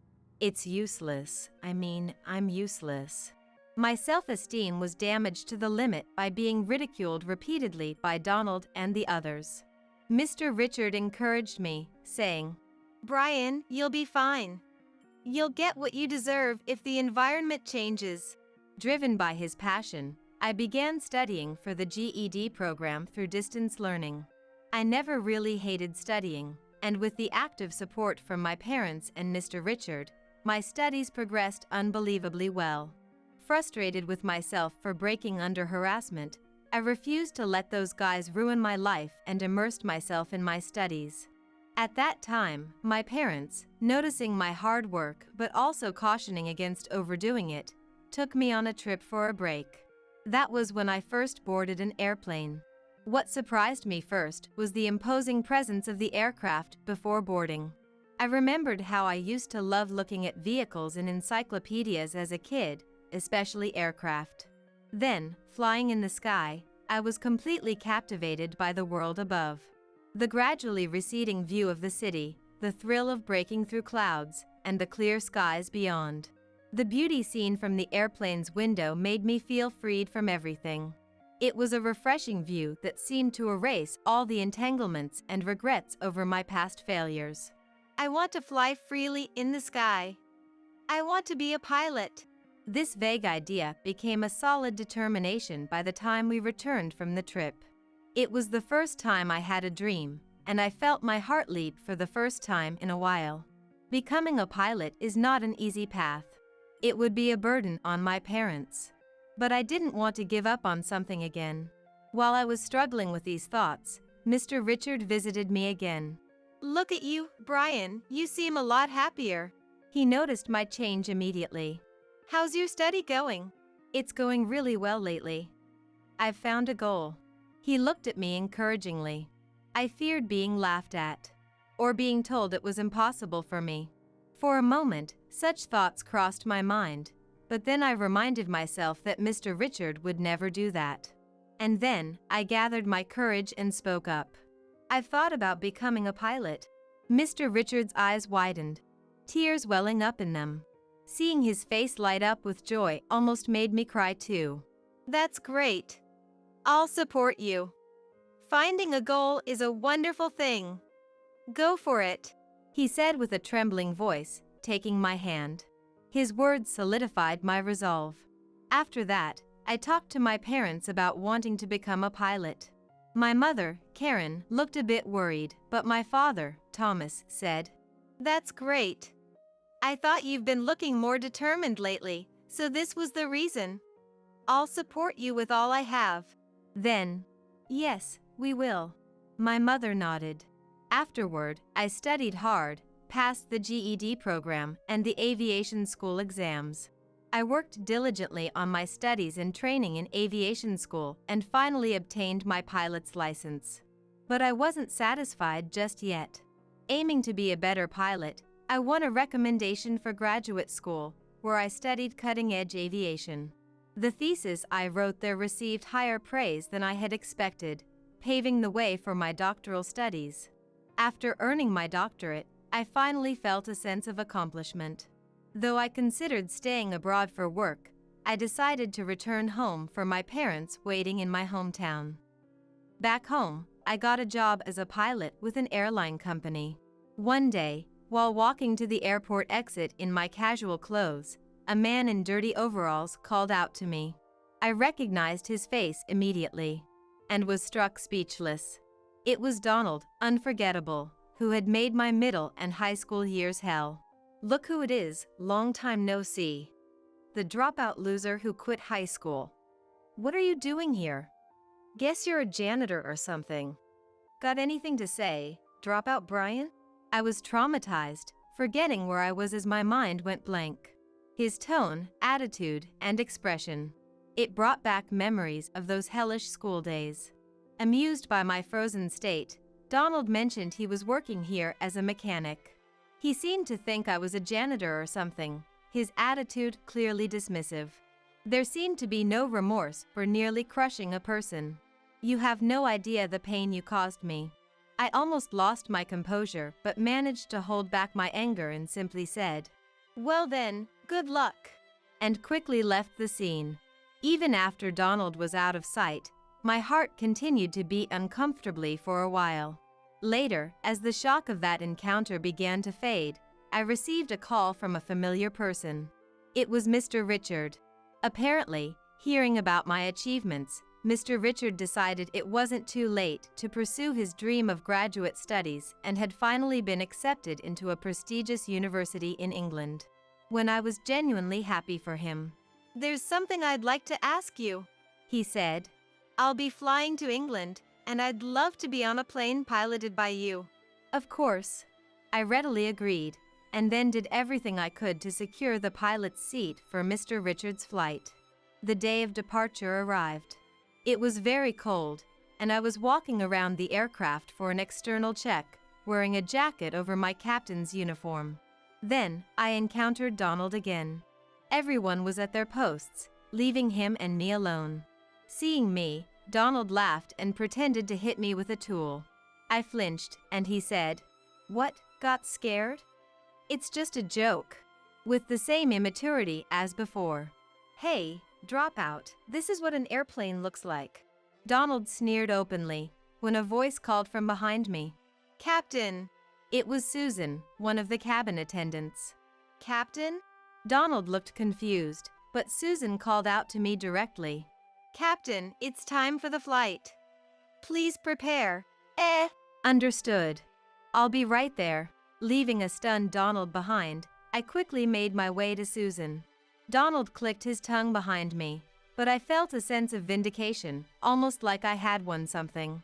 Soon it was time to board, and the passengers began to enter the plane one by one. Seeing Mr. Richard among them made me smile involuntarily. Soon, all the passengers were seated, and the hatch was sealed. As the captain, I introduced myself and promised a safe journey through the skies to all passengers. I was sure Mr. Richard could hear my voice too. Thinking this made me feel even prouder to be piloting as a captain. Donald was a thing of the past. I can't forget the humiliation, but I'm not the same person I was back then. Reminding myself of this, I prepared to take off. The plane took off without a hitch. But then, an unexpected event occurred. A message from the control tower informed us of a sudden change in weather. Almost immediately, the plane was hit by a terrible storm. The aircraft shook violently in the blowing wind. It was an extraordinary shaking, unlike anything normal. Panic ensued inside, and amidst the chaos of reports coming through my headphones, I felt a moment of confusion. But I haven't accumulated over 10 years of experience for nothing. Plus, this situation closely resembled something I had written about in my thesis. Calm down. It's okay.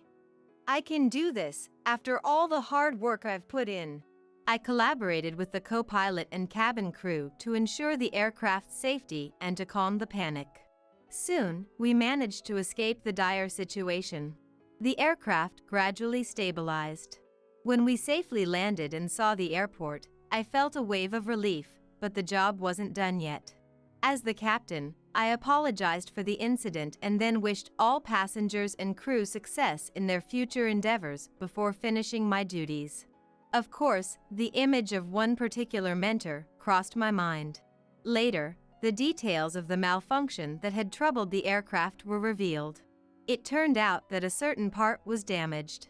Despite thorough double checks, I wondered why the maintenance had been neglected. When the authorities analyzed the camera footage, it was revealed to be Donald's doing. The malfunction was intentional. Initially denying the accusations, Donald's face flushed the moment I appeared. Noticing something was off, everyone turned their gaze towards me. I summarized my relationship with Donald. It's all in the past. How long will you hold on to it?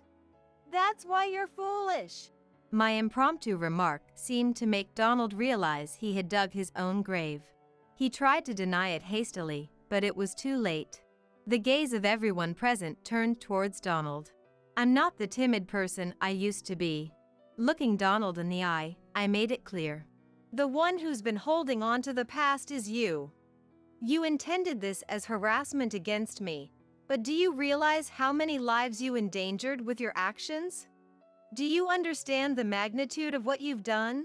Prompted by my words, those present began to voice their criticism towards him. Donald, looking pale and shrinking away, eventually broke down and apologized, but that couldn't erase the crime he committed. He admitted his guilt, faced disciplinary action, and was criminally charged, leading to his dismissal. His actions, both past and present, certainly cannot be forgiven. However, I couldn't help but feel pity for Donald, who had driven himself to this point by fixating on and trying to sabotage another person. A few days later, Susan and I went out for a meal together. Susan had invited me, asking, "Would you like to go out for a meal together on our next day off?" Being an excellent cabin attendant, Susan always looked dignified and beautiful, but in her casual clothes, she seemed even more so. I had secretly been attracted to her for a long time, but I had nearly given up on the idea, thinking that someone 8 years my junior could never be interested in me. However, our relationship rapidly grew closer following that incident. Could it be the suspension bridge effect? No, maybe it's slightly different. As I was eating, pondering over such thoughts. "Brian, you were really cool the other day," Susan said. I was at a loss for words, and Susan smiled softly. "What do you mean?" "When there was trouble, you gave calm instructions, right? Thanks to you, I was able to act calmly too. It was wonderful." It was an embarrassing compliment, but I feel responsible for involving so many people in my problem with Donald. That humble side of you is also wonderful. Are you teasing me? Not at all. Susan covered her mouth with her hand and smiled gently. Her surprising statements didn't end there. "I'm the type to make a move on someone I'm interested in," she said. I was stunned. I could feel my face turning red. Then, Susan and I started dating. We both travel a lot for work, in the sky or abroad, but she always wanted to go overseas even in her private time. I also love flying, so traveling together is a great joy. France, Canada, Vietnam, Hawaii. We've made many memories in various places with her. Each time, I felt the wounds in my heart healing. I'm planning to propose to her soon. I intend to invite Mr. Richard to our wedding. It must be the strange connection that he helped forge. That's what I felt. This time, give the baby to your brother. You can just have another one. After I announced my pregnancy to my parents, my mother uttered those unbelievable words. Brother Zach and his wife Rosie, who is infertile, demanded that I give up my child for adoption to them. My parents have always prioritized Zach over everything and neglected me. The hopeful future I had envisioned upon conceiving my first child turned into despair. My name is Olivia. I've been married to my husband Walt for 3 years. Our marriage is great, and we've been talking like we want a child soon. However, I've kept some distance from my family home. The reason lies with my parents and my brother Zach. At the family home, my parents, Zach, and his wife Rosie live together. Zach was a prodigy since childhood and graduated from a prestigious university. He now secured a job at a major corporation. He is set to join and eventually take over our father's company. Our parents have adored him since he was young. In comparison, I wasn't very smart and had average looks, so I don't have many memories of being cherished by our parents. From a young age, I was always confused by the difference in treatment between Zach and me, often feeling down alone. Especially our mother, she was always with him, clearly showing he was her favorite. As for me, she mostly ignored me.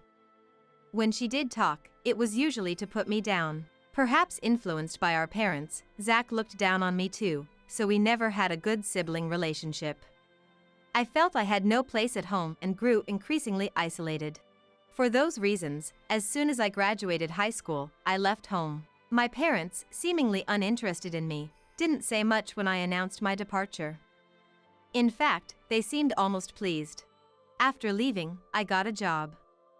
And 3 years later, I married Walt, who was a classmate from high school. I was eager to build my own family and find my peace, away from the influence of my family. I only return home for Thanksgiving and Christmas. I'd rather not go, but my parents insist. They worry about appearances, and a daughter who never visits would look bad. They make a fuss if I don't go, so I endure it and visit twice a year. I went back grudgingly this Thanksgiving, but my mother was as cold as ever. You and your husband are still so unimpressive.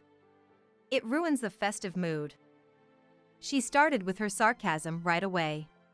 She called us back only to say such things. If she's going to be like this, she shouldn't bother calling. I thought, while fending off her sarcasm, but her barbs continued. We're worried about you. You two live in poverty. We always think you'll come begging for money. My family home is quite wealthy. But since leaving, I've never asked for financial help and have been living off our own earnings with Walt. We manage a decent life and even celebrate their birthdays properly. There's no way we would do that. I immediately responded to her baseless accusation. However, she blurted out, "But you two are still low income, aren't you?" And then shifted her gaze to Walt beside me. Walt, you're still working at that detective agency, right? How long do you plan to keep doing that shady business? Don't you feel embarrassed? Indeed, Walt works as a detective, something she always ridicules. She sees detective work as shady and inferior to regular jobs. While Walt was explaining his job to make it understandable for her, Zach chimed in. Mom, it's pointless to even listen to that.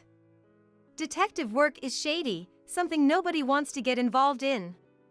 It's a low-level job done by people beneath us. The salary must be nothing compared to mine.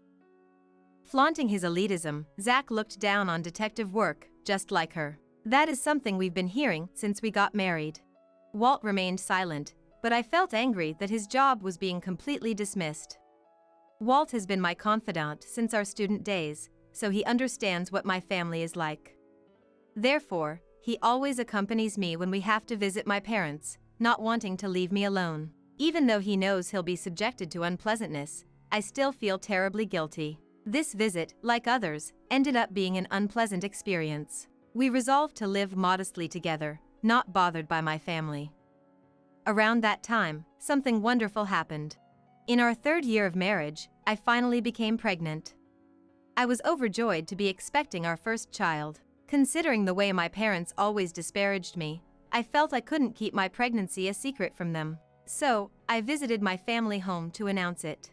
It had been a while since I visited outside of Thanksgiving and Christmas, and my parents, Zach, and his wife Rosie were there.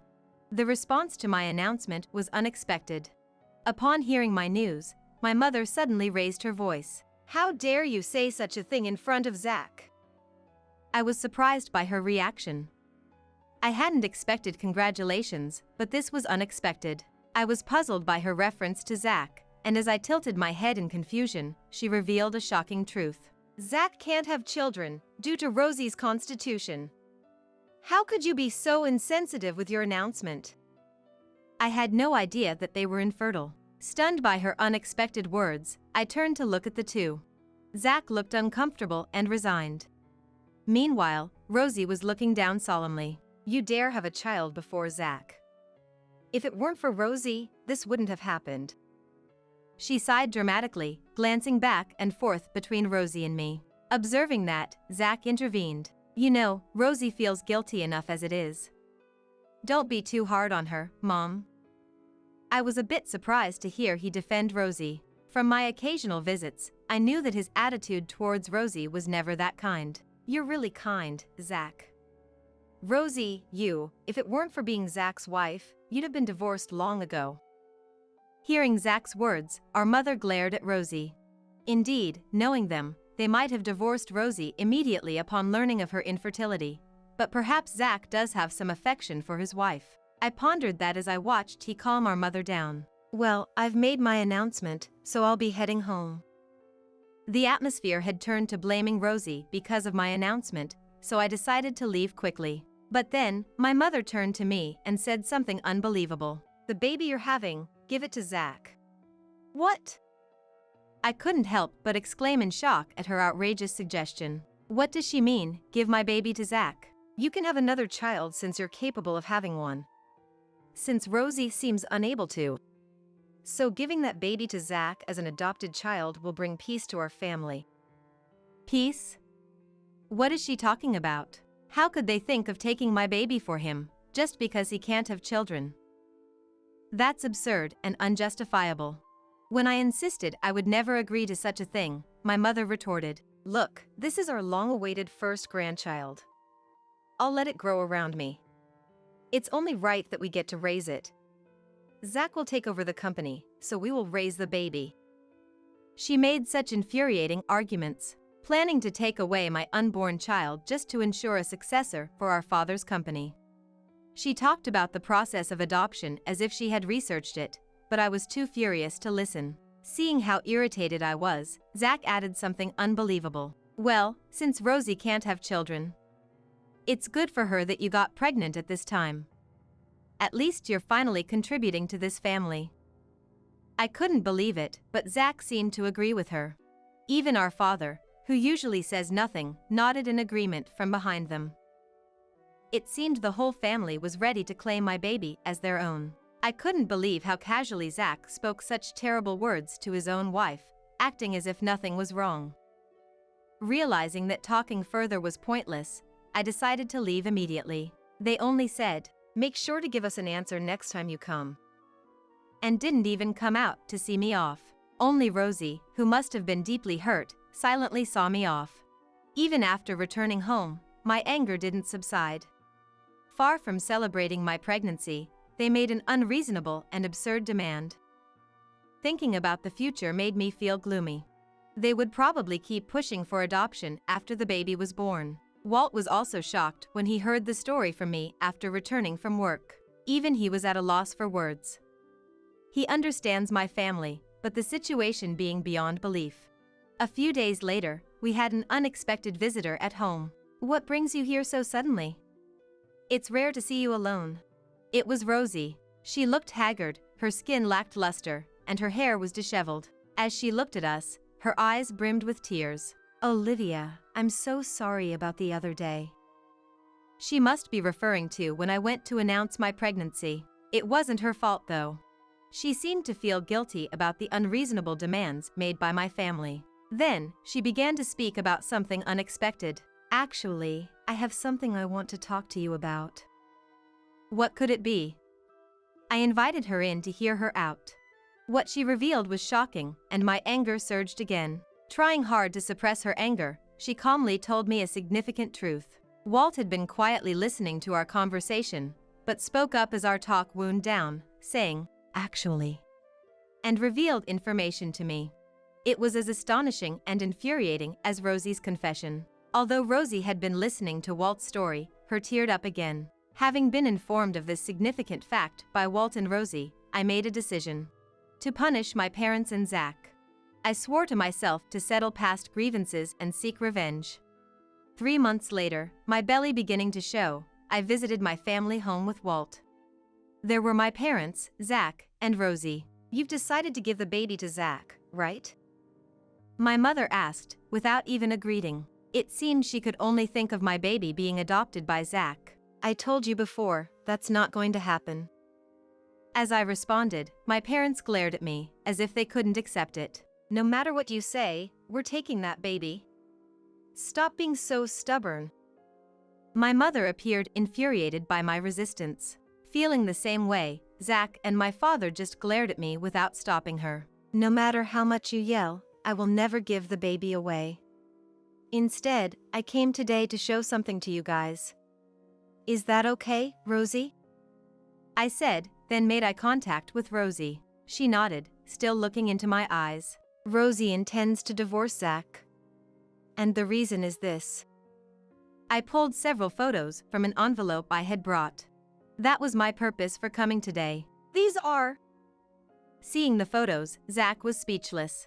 The photos showed Zach kissing another woman and entering a hotel, undeniable evidence of his infidelity. Apparently shocked to have been photographed. He muttered just one sentence. "Who the hell took these photos?"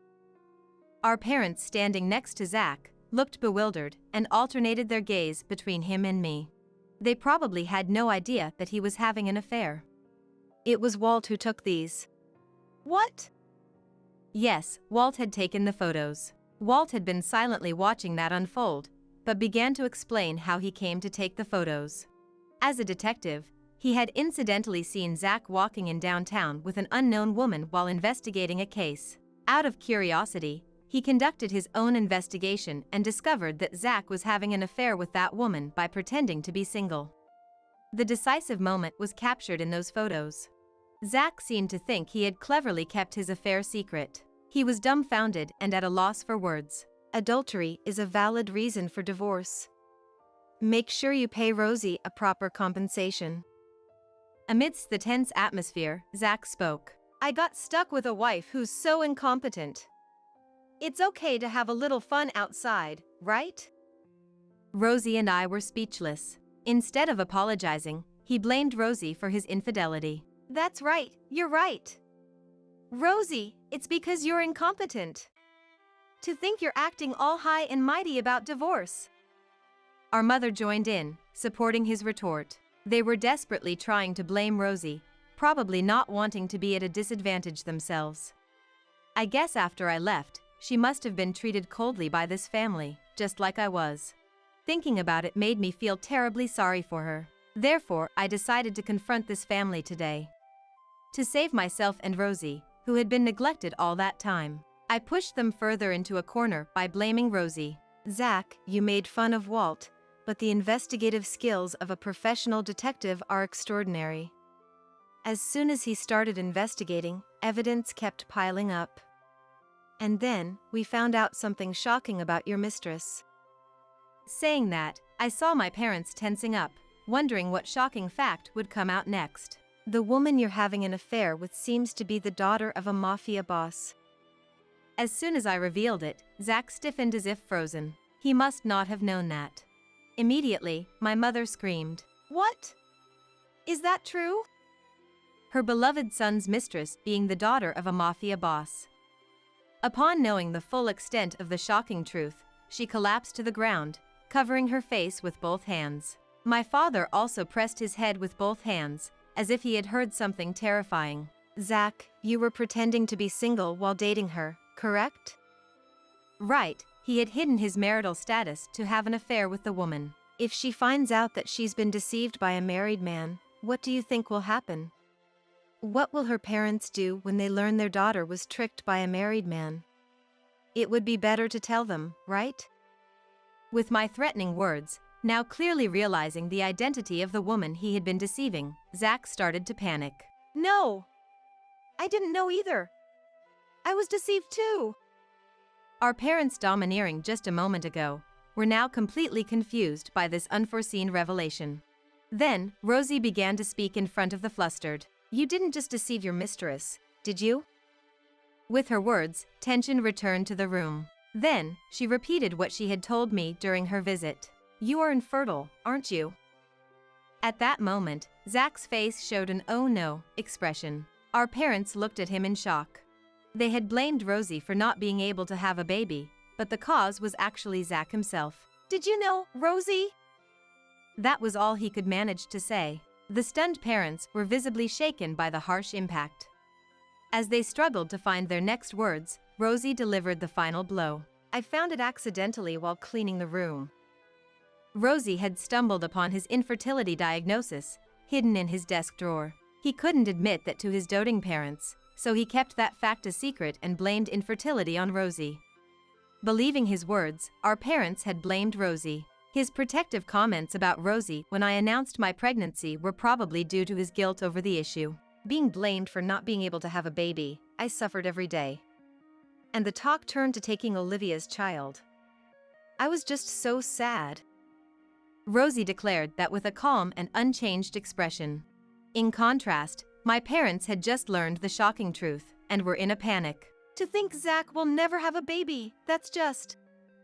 My mother was despairing at the reality of not being able to hold his child. But in the next moment, she turned her hysterical hatred towards him. You knew it was your fault, yet you pushed all the blame onto your wife. Did you cheat with other women just because you knew you were infertile? How could my son be so low? Oh dear, why did this happen? She vented her frustration at him. Hearing it, he finally spoke and started his pitiful explanation. I was shocked to find out I was infertile. I felt guilty for not giving you two a grandchild. When I found out Olivia was pregnant with a boy, it just seemed convenient. It was a story that made me feel utterly contemptuous. Shaking off my anger, I delivered the final blow to the three. Your selfish actions hurt Rosie and me. Besides, you have an affair with such a dangerous person. Zach, Mom, and Dad, you all better brace yourselves for what's coming. You guys have hurt so many people, now you'll get what you deserve. Hearing my words, they started apologizing to us, their earlier bravado gone. Where did the momentum go when you asked me to give up my son? I looked at the three of them with disdain, like looking at trash. Beside me, Rosie said nothing and just stared ahead. Her silence spoke volumes about the depth of her sorrow. Zach and my parents were in for tough times ahead. The father of Zach's mistress learned about the affair, and the three of them were summoned and had to apologize repeatedly. Although they managed to break off the affair, Zach was forced to pay a hefty compensation because he had deceived the woman. The amount was staggering, and they learned the hard way the dangers of entanglement with such people. Because of that, my family home soon fell into disarray.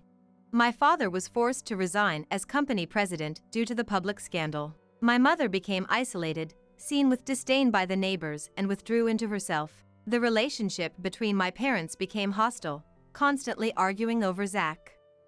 Zach was forced to leave his job after the scandal leaked to his company. As if to add insult to injury, his divorce with Rosie was finalized.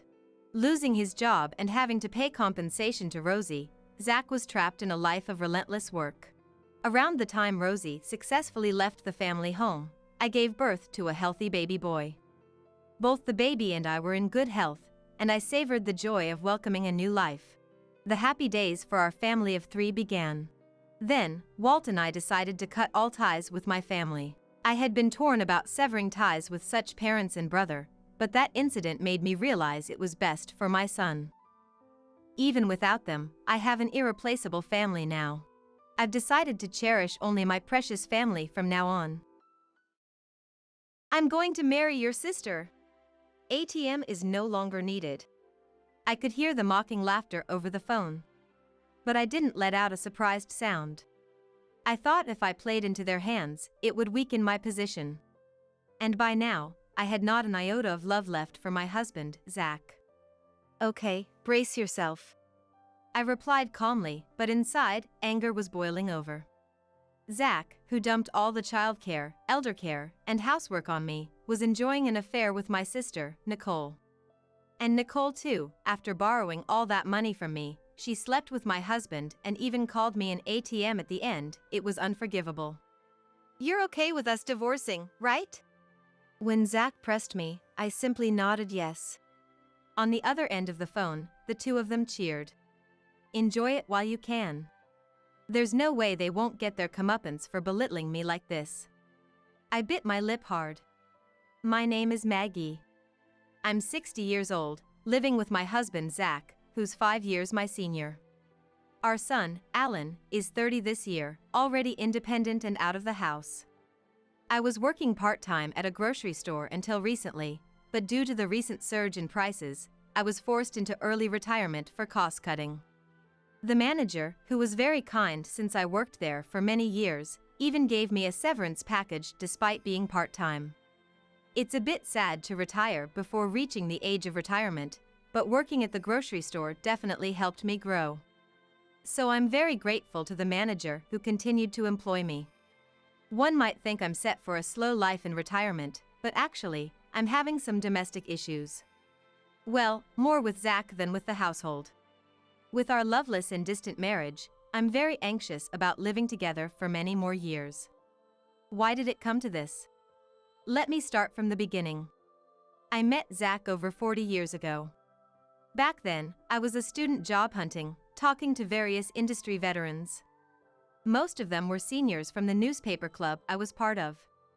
At a club drinking party, many alumni, including Zach, would show up. Maggie, what kind of company do you want to work for? Zach, rumored to be the handsome senior in the club, asked me with a comfortable distance. I honestly told him I wanted to work for a stable company. How about the bank I work at? Banking's probably the most stable, right? Indeed, it seems like a solid job. While my response was cliché, I was happy Zach invited me to his bank. Encouraged by Zach, I applied to his bank and got the job. It wasn't too difficult as the bank hired many students from my university. Once I started working at the bank, I realized many women liked him. Zach, always invited out for meals after work, seemed out of reach for me. But Zach often asked me out, and despite feeling guilty towards his other admirers, I started going out with him more as I was interested. So, we started dating and got married 3 years later, after which I quit the bank. It's regretful to quit just after 4 years, but back then, most women quit upon marriage. Especially since Zach and I were in the same workplace, he seemed to prefer I work part-time elsewhere. I had no regrets about marrying Zach and quitting my job. For a while, we enjoyed our life together until I got pregnant and gave birth to our son, Alan, at 30. Zach, who used to treat me like a princess, suddenly became indifferent after the birth. Zach, can you make a bottle for Alan? A bottle? That's a mom's job. Why do I have to do it? His sudden change in attitude left me more in shock rather than in sadness or anger. I had heard that men sometimes lose interest when their wives give birth. But I thought that was a story for only a small fraction of couples.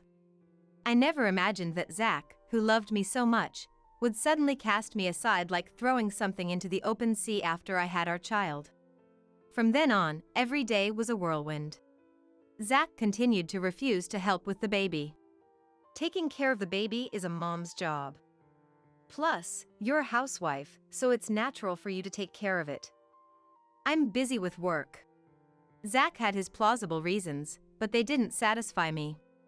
But it's my first time too, and raising the baby alone is hard work. As I countered while watching Zach's reaction, he glared at me. If it's that hard, why don't you go to my dad's? Dad's free and can help you out. To your father? Yeah, that's right. I was utterly shocked by Zach's suggestion. Zach's mom had passed away early, and only his dad, Bob, was left, who recently had trouble with his legs and might need to go to a care facility. How could he think of leaving our child with Bob? Moreover, Zach completely refused to be involved with the baby, essentially just dumping it on his parents. Zach's outlandish idea left me troubled. Since then, I received little help from Zach in raising Alan, and I had to do it alone, repeatedly reading childcare books. Fortunately, Alan was a well-behaved and obedient child who listened to me and grew up healthy. When Alan turned 5, after sending him off to kindergarten, I noticed a call on my mobile phone. Maggie, it looks like Dad collapsed. I'm thinking of putting him in a facility. Can you handle the paperwork? What? Collapsed? Is he okay? And about the facility? I was very surprised by Zach's call. The news of Bob's collapse was alarming.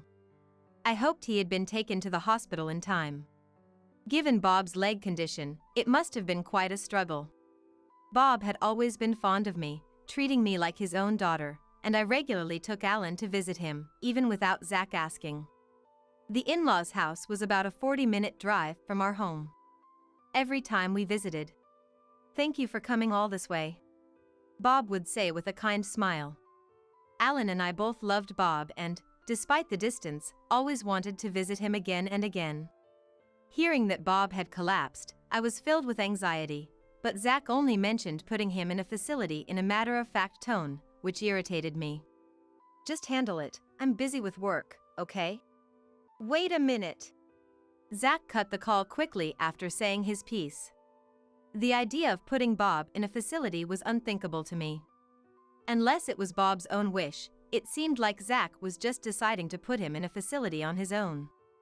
After much thought, I decided to take care of Bob myself as soon as he recovered.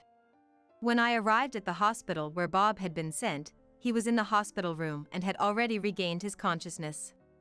Bob was over 70 but had struggled to continue the family's farming business despite his leg issues. Both Zach and I had asked Bob to rest, but he insisted on going to the field that day. Maggie, sorry for troubling you. No, please, just don't strain yourself anymore. All right. It seemed Bob had learned his lesson this time and stopped going to the field after being discharged. Bob's field was no longer used for crops, leaving only an empty land. Though it could be revived with care, the land would probably be passed on to Zach, his only son, who I doubted would take up farming. I felt sorry for the neglected field but thought it was for the best if it meant Bob wouldn't strain himself further. After that, I started caring for Bob, visiting the in-laws' house about 3 times a week. I also began working part-time at the grocery store around that time, juggling work, childcare, caregiving, and household chores. For childcare, I switched Alan from kindergarten to daycare with extended hours, managing to make time. I worked 4 mornings a week till after lunch and then went to the in-laws' house. After caring for Bob, I would pick up Alan from daycare, go home, and make dinner. It was very challenging initially due to inexperience. Though it became slightly easier as I got used to it, I didn't realize how tired I was becoming. I had no time to talk to Zach and was overwhelmed just dealing with the tasks at hand. 10 years passed in this manner, and I turned 45, Zach 50. By then, Alan had become a teenager and often rebelled against me. But I saw this as a sign of his growing independence and, while feeling a bit lonely, I was happy about his growth. However, Alan never showed any defiance towards Zach. In fact, he hardly ever spoke to him. Zach had abandoned any childcare responsibilities from Alan's birth, leaving everything to me, so it seemed Alan didn't really think of Zach as his dad. It was around this time that our loveless and distant family relationship reached a critical point. The catalyst was a call from my sister, Nicole. Hi, Maggie. I just got back from a trip to Hawaii with friends and I've got some souvenirs for you. Can I drop by your place? Nicole, my elder sister by 3 years, has always been reckless with money and had a fiery temperament, making us quite incompatible. She always wore flashy makeup and was more beautiful than me. I was suspicious of her intention to give me souvenirs but couldn't refuse her kind gesture and agreed. When Nicole came over the weekend, she handed me the souvenirs, which I realized were not from Hawaii and were clearly common sweets available locally. I chose to stay silent, thinking that pointing this out would only upset her. "Hey, Maggie. I'm short on cash this month. Can you lend me some money?" Suddenly visiting with a fake souvenir and now this, I wondered what she was up to. Lend you money. Why? I suspected it was just Nicole's usual spending habits leaving her broke. "Well, I've been feeling unwell lately. The doctor said I might need to be hospitalized. But I don't have insurance and can't afford the hospital and treatment costs." Nicole, sounding feeble, left me speechless. What kind of illness required hospitalization? I silently stared at Nicole, who looked at me pleadingly. Okay. Just pay me back after your treatment. Thanks. Sisters are the best. Nicole's face lit up as she shook my hand.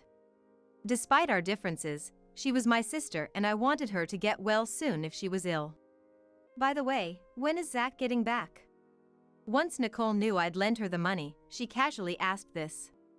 Zach just went to the grocery store. Oh, I see. I'll just say hi then and leave. Right then, the front door opened and Zach returned. Hey, Zach. Oh, Nicole. You're here. Yes, just had something to discuss with Maggie. But I'm done now and will be leaving.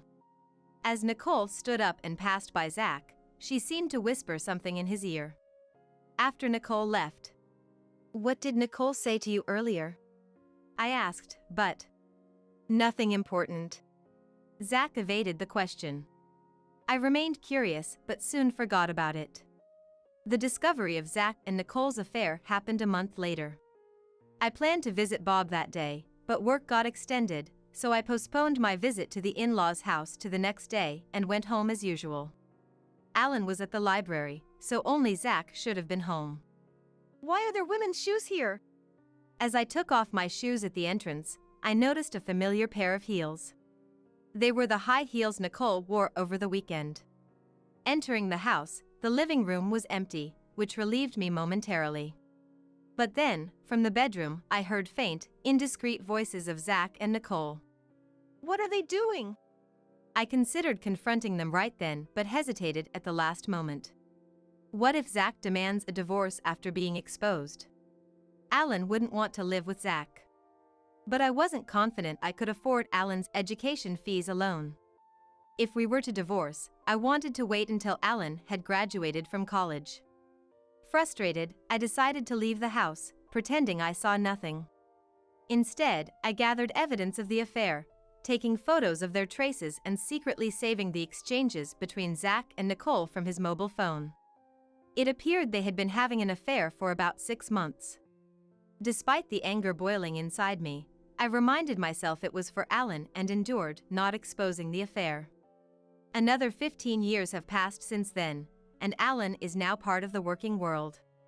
After graduating from college and leaving his first job early, Alan set up his own business and is now working hard as its president. And as the story goes, I had retired from the grocery store, but I was working a little at Alan's company. I had been giving Nicole money for her treatment bit by bit, but when her requests became too persistent, I grew reluctant to lend more and started ignoring her calls.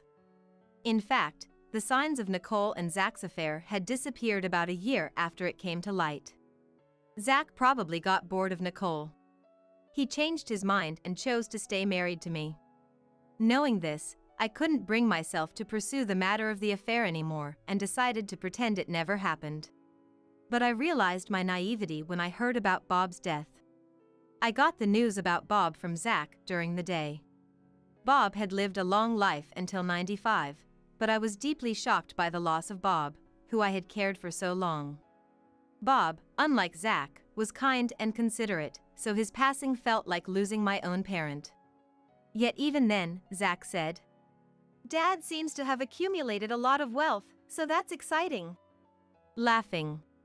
I was so angry that I thought of giving Zach a piece of my mind, but then I heard a woman's laughter from nearby. Oops, did she realize we're together? I was chilled to the bone at the sound of Nicole's voice. Had Nicole and Zach's relationship not ended after all? For 15 years, they had continued their affair without my knowledge. Realizing this, they seemed like an incomprehensible entity to me. I'm going to marry your sister. ATM is no longer needed. I could hear the mocking laughter over the phone. But I didn't let out a sound of surprise. I thought if I played into their hands, it would weaken my position, and by now, I had not an iota of love left for Zach. Okay, brace yourself. I replied calmly, but inside, anger was boiling over.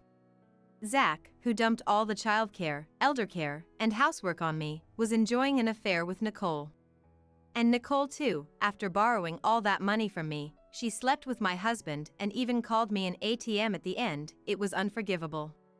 You're okay with us divorcing, right? When Zach pressed me, I simply nodded yes. On the other end of the phone, the two of them cheered. Enjoy it while you can.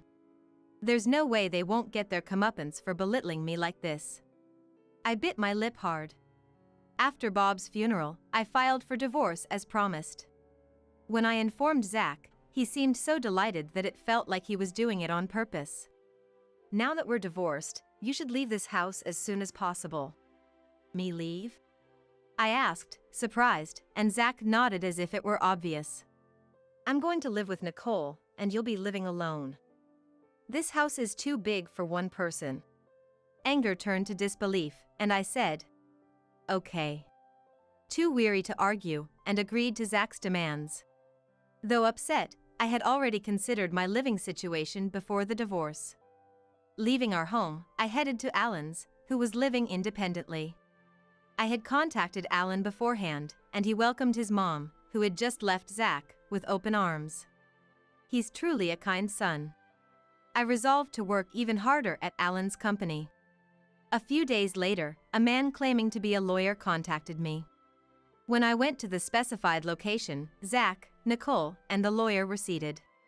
I am in possession of a will left by Zach's dad, the lawyer said, and took out the will signed by Bob from his bag. I was surprised as I didn't know Bob had left a will. As Zach's only child, he was the legal heir to Bob's assets. Being no longer Zach's wife, I had no claim to any inheritance. Why was I called then? As I wondered, the lawyer read the will. Its contents were astounding. Bob had left half of his assets to me. That meant the field Bob owned was now part of my estate. While Zach would inherit the other half due to his legal share, he had surely not expected me to inherit anything. Why does Maggie get half of the inheritance?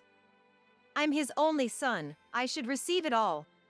Dad was very grateful to Maggie for her selfless care, even though they were not related by blood. He meant it as a thank you. Bob. I was deeply moved by Bob's thoughtfulness. What the heck is this? I thought we could finally relax with the inheritance. Nicole twisted her face in frustration. The lawyer then mentioned that Bob's will had also left all of his debts to Zach, but it seemed Zach and Nicole were too upset to hear that part. I was overwhelmed with gratitude towards Bob, and before I knew it, tears were streaming down my face. Thank you, Bob. Seeing me in tears, the two of them seemed to grow even angrier, but the lawyer concluded. That is the content of the will. With that, Zach and Nicole seemed to snap back to reality. I'm not happy about losing half, but hey, we still have half of the inheritance left. Gotta thank the law for that. Zach said as he patted Nicole's shoulder, who nodded in agreement, right. Well, we'll be leaving now. We won't have anything to do with you anymore, so take care. They laughed loudly as they left. I returned to Alan's house, savoring Bob's last act of kindness. After receiving the inheritance from Bob, I continued working at Alan's place without incident, and before I knew it, 2 months had passed.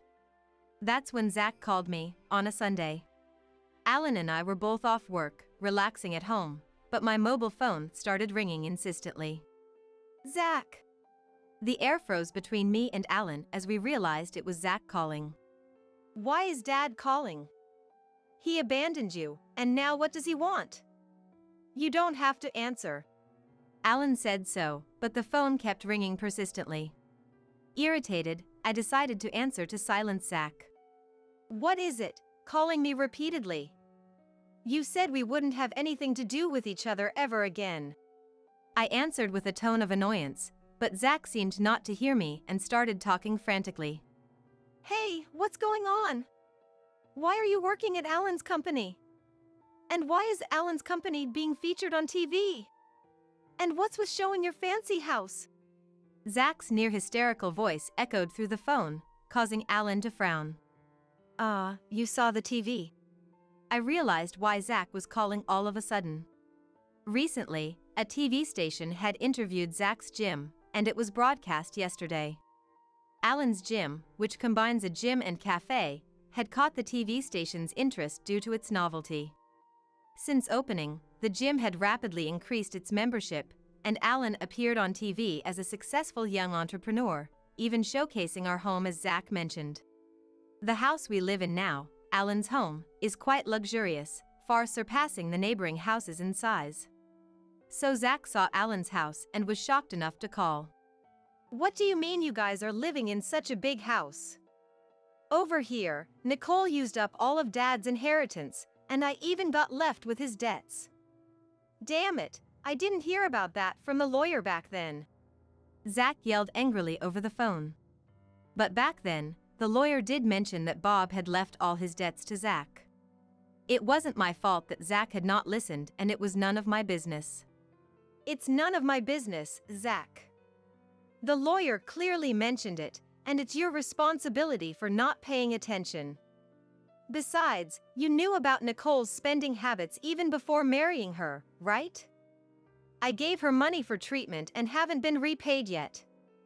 This just proves to me that you and Nicole are the worst kind of people, quick to betray someone you should trust. In response to my correct argument, Zach remained silent, unable to say anything. Besides, isn't it all your fault for cheating on me in the first place? I just don't understand why I have to be blamed. I let out my pent-up frustrations, feeling somewhat relieved. Realizing he couldn't blame me, Zach suddenly changed his tone to a pleading one. Please, Maggie. I'm begging you, lend me some money. I was supposed to get a retirement fund this year, but I got fired, and all I'm left with are Dad's debts. Nicole left after we argued about money. How am I supposed to live now? You're my only hope. I admit I was wrong about everything. I apologize. Just give me a little bit of Dad's inheritance. You're living a good life with Alan, right? Think of it as helping someone out, okay? His nerve to beg his ex-wife for money after cheating and leaving her was beyond comprehension. Alan, who had been listening to the conversation, looked at me, seemingly wanting to say something. I handed my mobile phone to Alan. Alan turned on the speaker and firmly said to Zach, Dad, you betrayed Mom and married Nicole, right? And I heard you never took care of me since I was born. I don't have any memories of playing with you after I became aware. It was always just Mom and me. On Parents' Day and Sports Day, it was always just Mom who came. That's why I'm helping Mom with my company and living with her. Why should I, who you never did anything for, lend you money? My only parent is Mom. I won't give you a single dollar. Alan's strong, businesslike tone choked me up. I could sense Zach gasping on the other end of the phone. Alan, how could you say that to your dad? Fine, I won't rely on you guys ever again. Don't insult me. With that, Zach hung up. We looked at the silent mobile phone and then burst out laughing together. Zach begged us for money, and now he says he won't have anything to do with us. What an idiot. Yeah. Dad has always been like that, getting angry without thinking ahead. As we discussed Zach's foolishness, the phone rang again. It was Zach. He probably wanted to ask for money despite saying he wouldn't contact us again. Fed up, I blocked Zach's contact. That's it. Now that fool can't bother us anymore. Yeah. Thanks, Mom. His gratitude for being raised seemed implicit. I should be the one thanking you. You've given me such a great life. No matter how old you get, you're still my precious son. We reaffirmed our bond as mother and son, grateful for each other's presence in our spacious home. A few days later, my sister Nicole called me. Her request was almost identical to what Zach had said. I couldn't fathom lending more money to Nicole, who hadn't even repaid what she owed me. In fact, I hadn't yet demanded compensation for her affair with Zach, so I successfully sued both of them for damages through a lawyer. They ended up getting divorced after being married. Their marriage only lasted for 2 months. Zach was even worse off than Nicole. The negative inheritance he received from Dad was too substantial.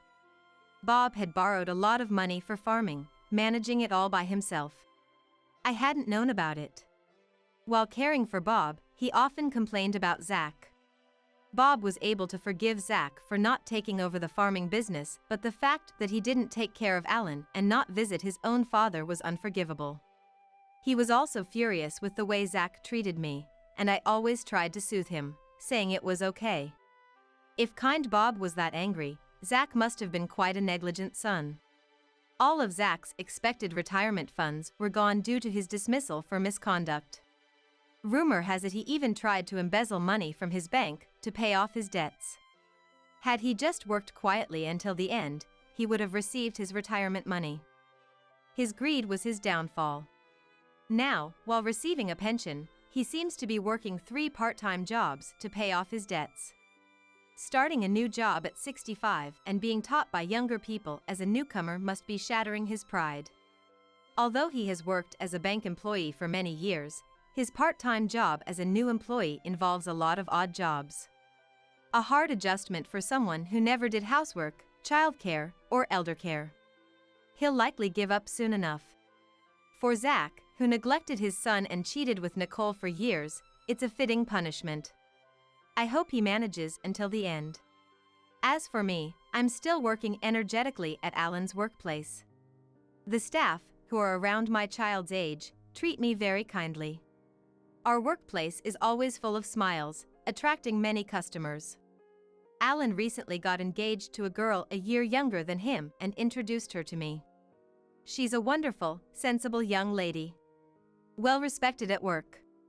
I was planning to move out when they married, but she insisted we live together. I'm grateful for her kindness and looking forward to our future together.